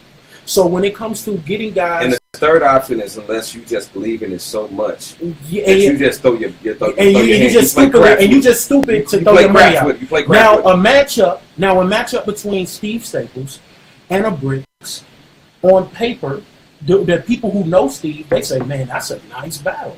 I want to come out and see that. And then with Steve having his 10 people that may come in the door to see that battle, those individuals, he can talk more and get more attention for that battle. We are in a position to where we try to give niggas opportunities to get bigger in popularity. If you're not doing something, if you're battling and you're steady battling the same type of niggas and you asking for $500 and this is the same nigga that's bringing 5 people with him in the door, that's not getting you anything because one, the outside people, it's not even about the people that come to the event. It's about the outside people that are watching the battles too that's going to get you a bigger name in the future. Because if you want to go to East Coast and you want to go to the West Coast and you want to get these names that people that want to battle, they have to be familiar with you. Who are you less likely to do business with? Someone that you are familiar with or someone that you are familiar with? So he clearly ain't paying attention. Pyrex, go your ass to sleep, nigga. Talking about something I thought this nigga moved to Vegas. We in Vegas, dumbass. What are you talking about? You know, it is what it is. Hold on, time out, bro. Your boy's doing an exclusive show in Vegas, bro. You ain't know I was out here, man. I'm making moves, man. I told you this show is not just This no nigga ain't paying show, no attention, bro. We out here, man. Man, I can pull that line up right now, man. I ain't gonna tell y'all where we at, but we here. Yeah, it take, but yeah, look, man. It takes bread to get bread, bro. So sometimes you will throw out money with the hopes that that investment returns itself. It doesn't have to turn itself immediately, because if people know anything about business, your first year, you're going to your first 2 to 3 years, exactly. You don't even start making money until either your third or fourth year. Now that's from business. Okay, so that's not just me just saying some shit for battle rap. And you have to consistently do this. The business is making money. Exactly. You don't even break even. They say you don't even break even until even after your first year. So even to start to make money, it's not even till your third I'm a G. to I fourth sip year. out of these type of cups. They told me they wanted classics, so they wouldn't sip. You know what I'm saying? So out of the Bailey cup. So if I pay Bricks $400, that's for me getting a return of investment at the end. That's establishing my company in the same time as trying to establish you as a better battler. Lucci, I didn't ask you to put up no money. Lucci, come on in here in this conversation. Talk to us. Everybody, listen, this was crazy to me. I had so many people hit. Hold on, Luke. Hold on, Luke, before you get in there. This was weird to me, bro. And we use that word weird a lot. We had a lot of people before the show that had a lot of questions. And somehow we didn't got twisted on something that has nothing to do with the show to try to take attention away from the show. And that's cool, because they can't take away from the replay. You feel what I'm saying? We still gonna get these views. We still gonna get what's gonna come to us. But Luch, what do you feel about the difference between friendship and business? And then I want this to come across the board. You want that beer right there. And then I want Steve to answer the question, then I want Kannon to answer the question. And my question is this: what is the friction that happens with friendship and business? Like, you know, like right now, you sit next to your friend where you would love to have him back on Guerrilla Warfare, but his business decision has made him go somewhere else. Mm-hmm. And like you said earlier, and most people that have watched the show, if you watch the whole show, you said at one point it got, very tense between y'all two. Yeah. So I'll be honest. I don't think that's so much as business. It looked like that, but I don't think that's really business. Okay. Steve Staples, to me, had a problem with his friends' business decisions. Explain. You see what I'm saying? Explain. Okay. Example. If I touch $1 million right now, everybody know Crash is closest to me. I might want to invest my shit first before I give him anything, right? Okay. Crash may be like, nah, nigga, give me 50 grand at least right now type shit.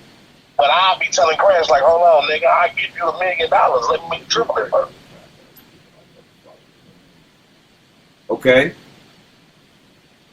And that's what happened with the battle shit. If everybody got small names, Steve Staples would never give a fuck. Okay. But because certain people getting certain names, he felt like, nigga, you my homie. You supposed to look out a little more heavy. But what he failed to realize, I'm going to show you what I think. Steve Staples got a better deal than a lot of us. Gage is still in the same spot Gage was at when he started. Okay? Gage was more than enough worthy to hit that crown stage. That shit was given to Steve Staples.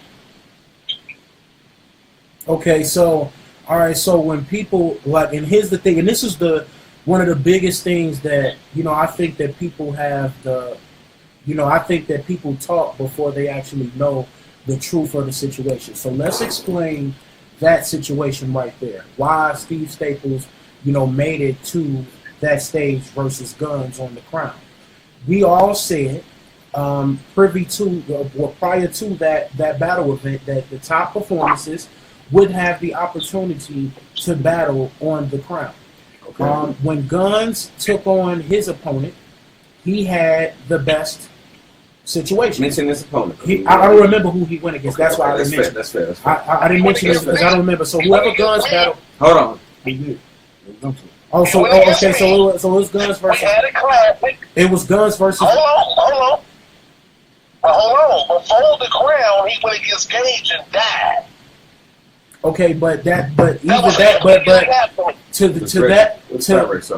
that conversation, we can't bring up something that wasn't in play when it comes to that event.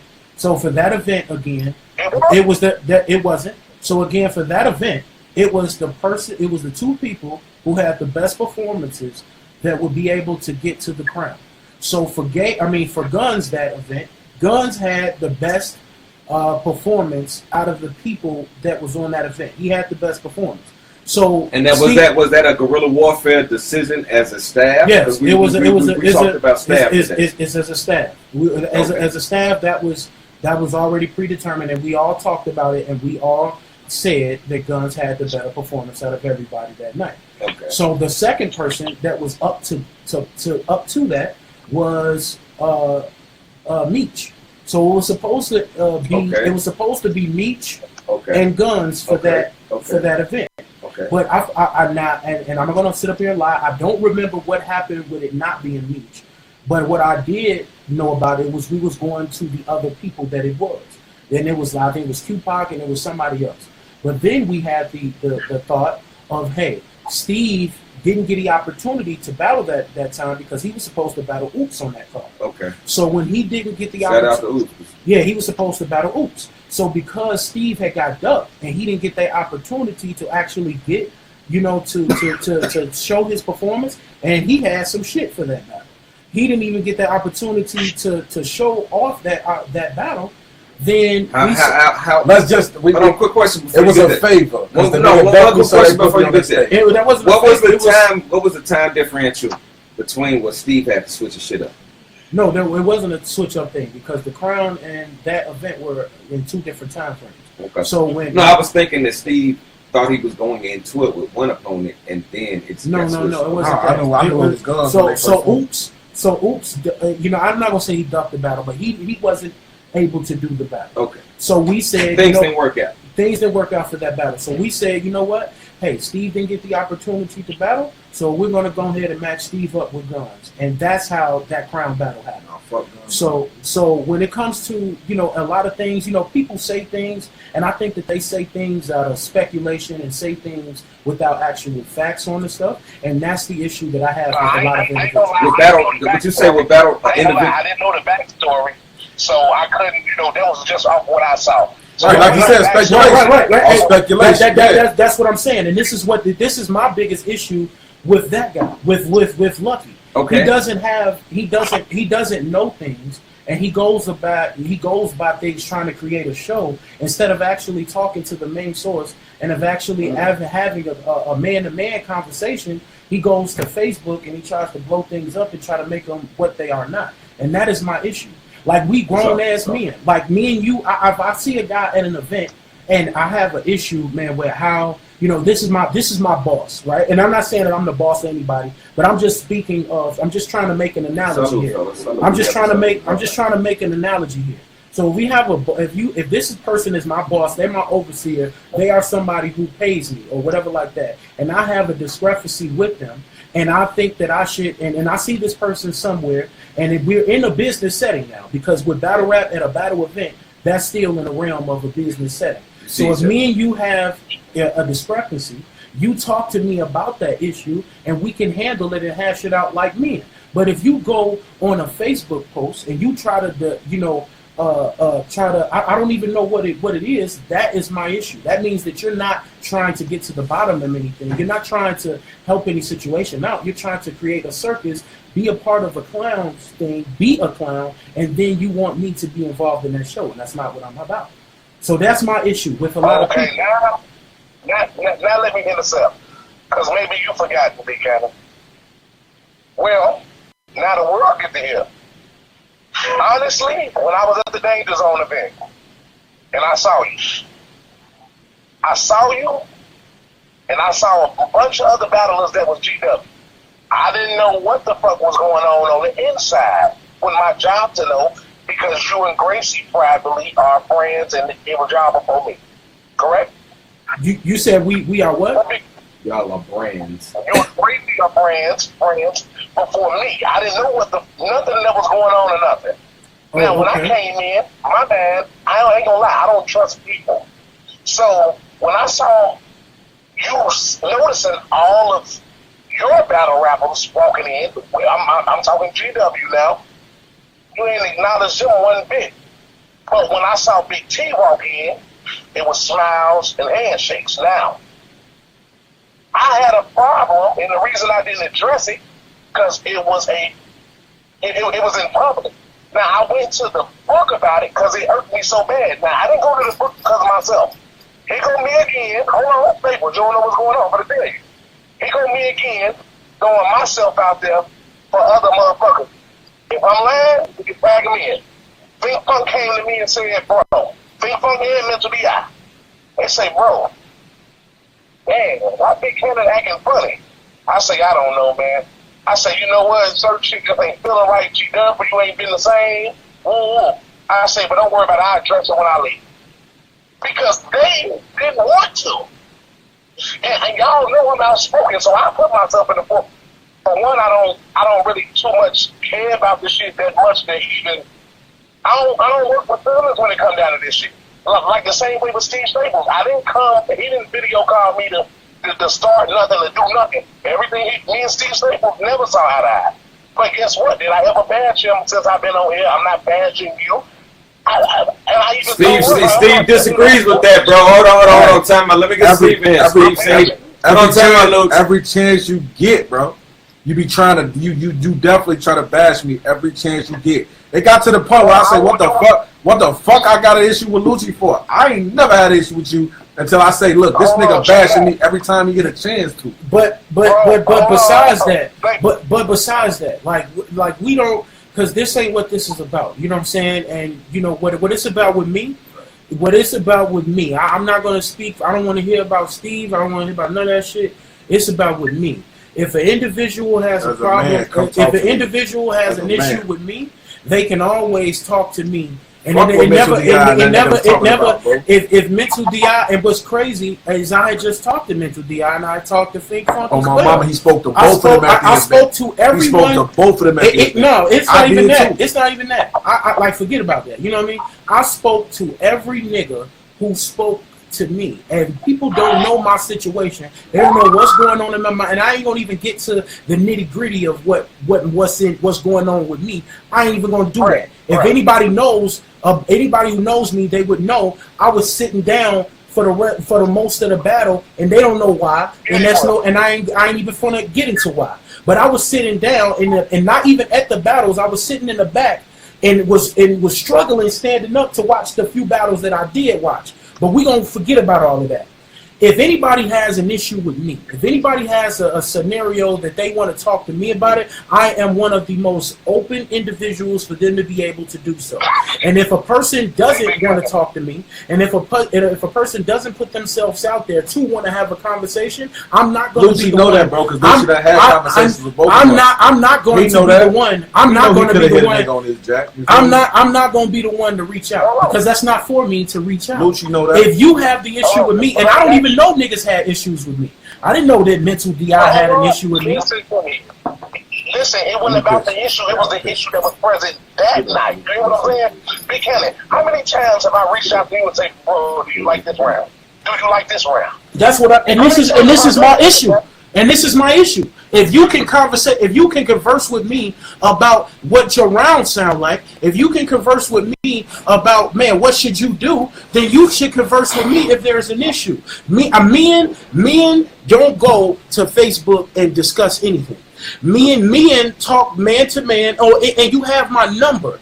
That is my issue. You have my number. You are a man, and I respected you as a man. That respect, when you go to fucking Facebook and you want to go type some shit down, that's lame shit to me. That's goofy shit. That's little girl shit. Niggas don't do that. I'm gonna tell you. I'm a grown ass man, and here's my thing. Niggas be trying to do that little disrespectful shit on Facebook, and that's corny. If a nigga feels I'm soft, if a nigga feels I'm a bitch, a nigga feels that I'm a clown, you have that opportunity at any time at a battle event or any time or if you see me, you can be able to say, you a bitch, you a clown, you a lame. But then niggas go to the Facebook and say it, and then it's like, I'm not finna give you a show. But it's different if me and you was in person. And I never had a situation to where a nigga has checked me or has said anything to me negatively, and I don't get where the fuck this shit come from. I'm trying to see where the fuck did it come from. Big Kannon, hold on. Now check this out. I never called you out your name on my post I made, brother. You got in the comment, you say niggas lame as hell. Yeah, that shit lame as fuck. Hey, no, for what? Hey, quote me. Let him finish. Go ahead. Quote me. I never called you out your name, brother. Hey, I'll be wanting you to quote me. Quote me right. I said this is lame as fuck. I don't respect it. I never said that you was lame as fuck, even though I do feel you lame as fuck for that. I feel that you are lame as fuck for that because me and you could have a conversation. Me and you could talk, bro. And if it's a situation that you have with me, I have no issues with talking to you. None. So I didn't understand where it came from a nigga having to go to Facebook. Hold on, let Lucci respond. Let Lucci respond. I want everybody. Hold on, Lucci. Hold on, Lucci. Before you say that, everybody that's watching the show, this is your man Russ Danja. We having a great show out here in Vegas. I appreciate my man Steve Staples. Appreciate you. Appreciate my man Big Kannon. And I appreciate my man. Appreciate my man Lucky Luciano. I mean, it's a conversation that should have happened low key. And I will say this. I will say this. Hold on, before you go there, I will say this. Because I know it's a lot of conversation out there about what's going on with my name. I want to say this. Nobody would have had this conversation except for on Breast Radio. Real shit. This shit didn't get... Hold on. Hey, Rush. Yeah, go ahead. Now I'm finna drop a jewel. Well, drop it. I battle rap because of Big Kannon. Okay, a lot of niggas do. I sat on the phone. Hold on. I sat on the phone as Mike Lee Mouse and idolized that man.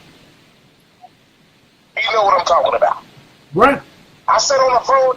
I sat on the phone and idolized that man. So I felt like, nigga, if I'm doing all this in my eyes, now it's more speculation in my mind because I don't ask questions. I don't want to get to the nitty gritty with nobody else. I go off my own personal thoughts.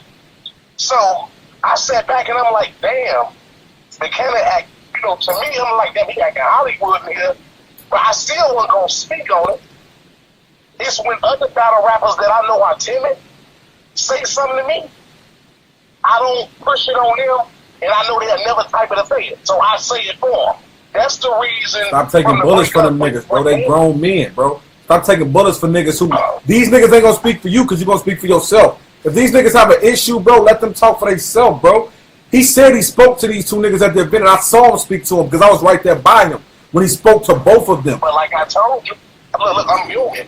I'm flawed, my nigga. Okay. I don't go and do research like, yeah, so what y'all think about this and then come up with an idea. I go on my own personal feeling because I personally... But hold on, time out. Let me ask you a question. I want to ask this question across the spectrum.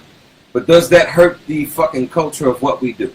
Like if we of course it does. Of course it does. If we do not listen, hold on, let me finish my question. Because if anybody, I'm gonna show everybody after y'all get through with this. Whenever my name comes in question, or anything that I do with business, or whatever I fucking do, period. You know what I'm saying? Just that does with me. It's a certain level of, can I back it up? And I ain't saying on tough level shit. I'm saying whatever move I make, I gotta be able to back it up. If I say I'm gonna fuck with this girl, or I'm gonna raise this child, I gotta back it up. You feel what I'm saying? If I fuck with a bitch and I make a mistake and I make a baby, that was my mistake. I gotta back it up. You feel what I'm saying? And in battle rap, to me, what's going on is it's a lot of backdoor shit. It's a lot. To me, it's a lot of. I hate to use these words, because it sounds almost childish, but it's a lot of he say, she say shit. You know what I'm saying? Where, to me, niggas say, why, you asked me this tonight, why are you in this? I'm in this because I believe in the culture so much that I see it dying. before it really gets to where it needs to be. I'll give you a prime example. We watched Eminem come in, give us Murder Mook and Loaded Lux. But if you look at the crowd that came to that event, they packed that bitch out. That was not battle rappers. That was not battle rap fans. Because if so, a lot of those battles that night would have went a different way. You feel what I'm saying? Because a lot of people that came, this is my thing about you and the whole shit about the name on the card. If we talking about protecting the culture, the bars are the culture. How much you getting paid for as a rapper is not the culture. Hold on, let me finish. Hold on. I'm talking about the culture. Now, what y'all talk about as individuals, because we already covered that. Now I'm going to talk about the culture. When we talk about the culture, if we don't protect the culture, we kill the culture. And what's crazy is the niggas that have the power to protect the culture are killing the culture. Because they will not do things like we're talking about tonight. Talk to each other. Have conversations. Be direct. Get past the simple shit. Learn the difference between business and friendships. You feel what I'm saying? Because I think this is my personal conversation between you two.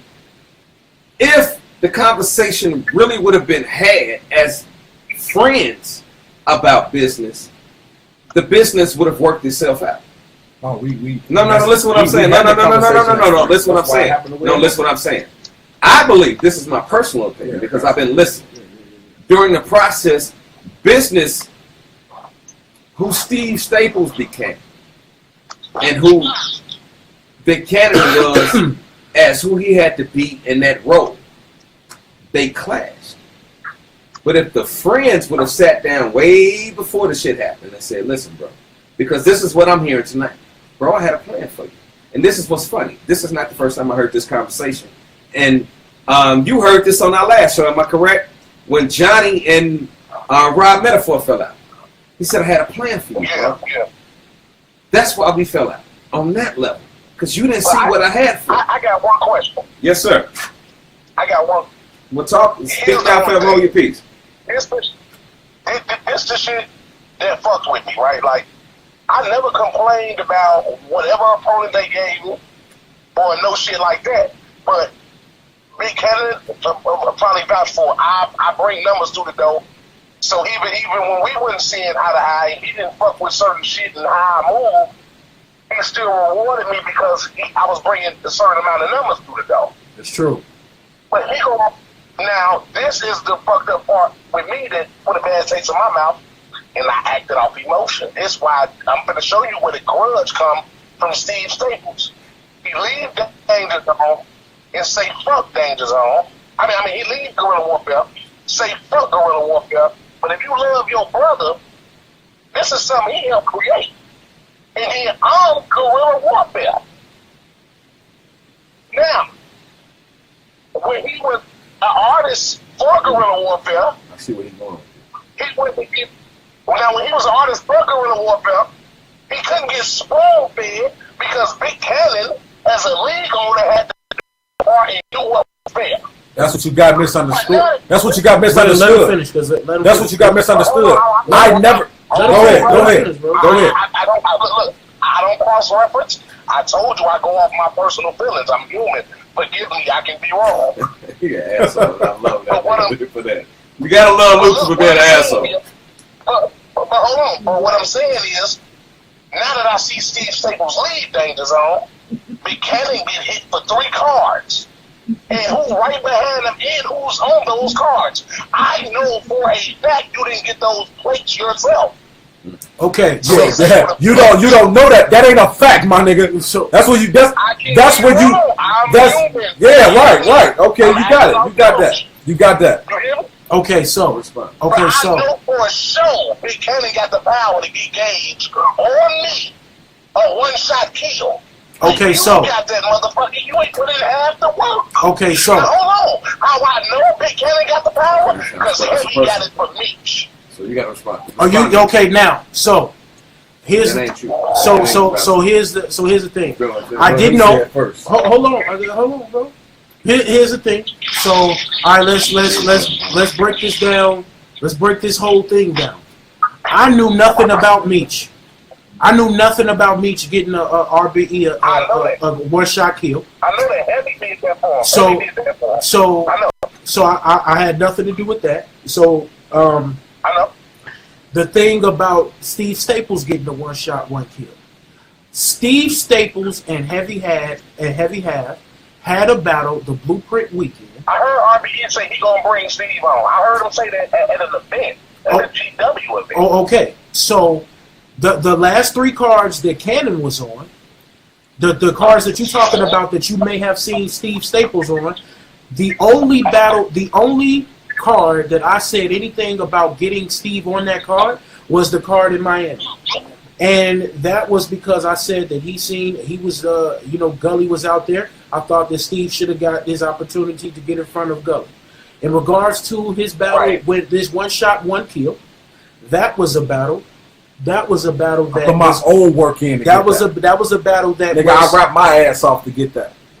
Like y'all niggas be tweaking like Big y'all keep talking about what Big Kannon got me, bro. So let me Big Kannon can't get on that stage and rap for me. I got you. Y'all niggas tweaking, bro. After you go ahead. Okay, wait. So no. Let's keep things into perspective. So I just want to get these things clear so we don't have these issues no more. So in regards to that one shot, one kill, that was off of the piggyback of his battle with Heavy Have. The nigga RBE had always told me that, hey man, when you come out here, man, I want to get Steve Staples on the card with you. I told ARP, man, you should, man. That would be nice to have Steve on the card with me. You know, that's my brother anyway. So those were the two cards. That was 2 cards that I was on, that he was on, that I only set him up for that one. The other one, that was the Cleveland battle, that was off of his connection with Dude already.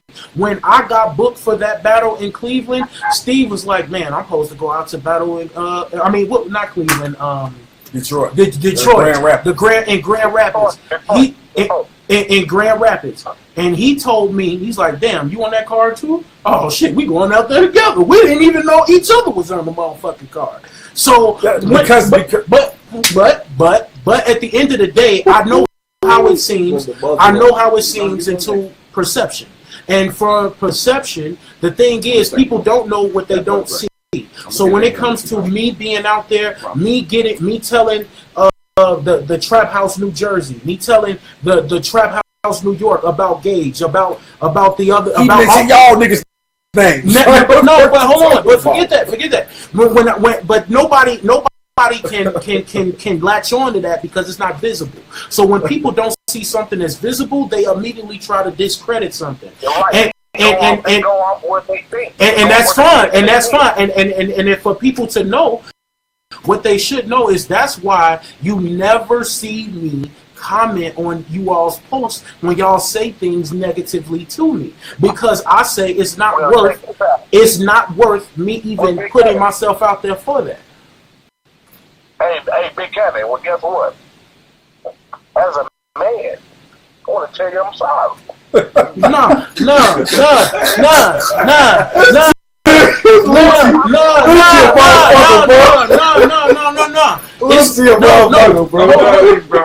Hold on. It's not. I can't even respond to that shit. No, listen. It's not about the apology. It's not about me feeling any type of way about the apology. What it is about. Hey, somebody calling you, Johnny. Johnny's calling you. Johnny said, okay, hold on. Let me get Johnny here. Hold on. Oh my God. Like, hold on. Let me get Johnny in here, bro. Johnny. Johnny, say cool. That's the funniest shit I heard. I don't even know. As a man, I'm gonna tell you, I'm sorry. Yeah, that took the tick. That took the tick. Because a lot of niggas think he just getting me all of this shit. This is my brother. Don't get me wrong. I'm behind him. All the battles I can make it to. Hey, Johnny, I'm behind this nigga, bro. Niggas think he's spoon feeding me. Hey, we on the show right now. We got 3% on my phone. We might have to call you from somebody else's phone to get this show going. We've been having an interesting show. Your shit plugged up past on 3%. Your shit don't charge right? It's not my charger. Don't go to. Okay. Yo, what up, J-Boy? Hold on. Can you hear us? Yeah, I can hear y'all talking about the Facebook. On Facebook, the show, I think it's lagging. I don't know what's going on. I can't. It ain't playing. Yeah, they watching us though. They watching us. They watching us. It might be your. Watching? Yeah, it might be your Wi-Fi. We got. Okay, all right. Hey, listen, man. First.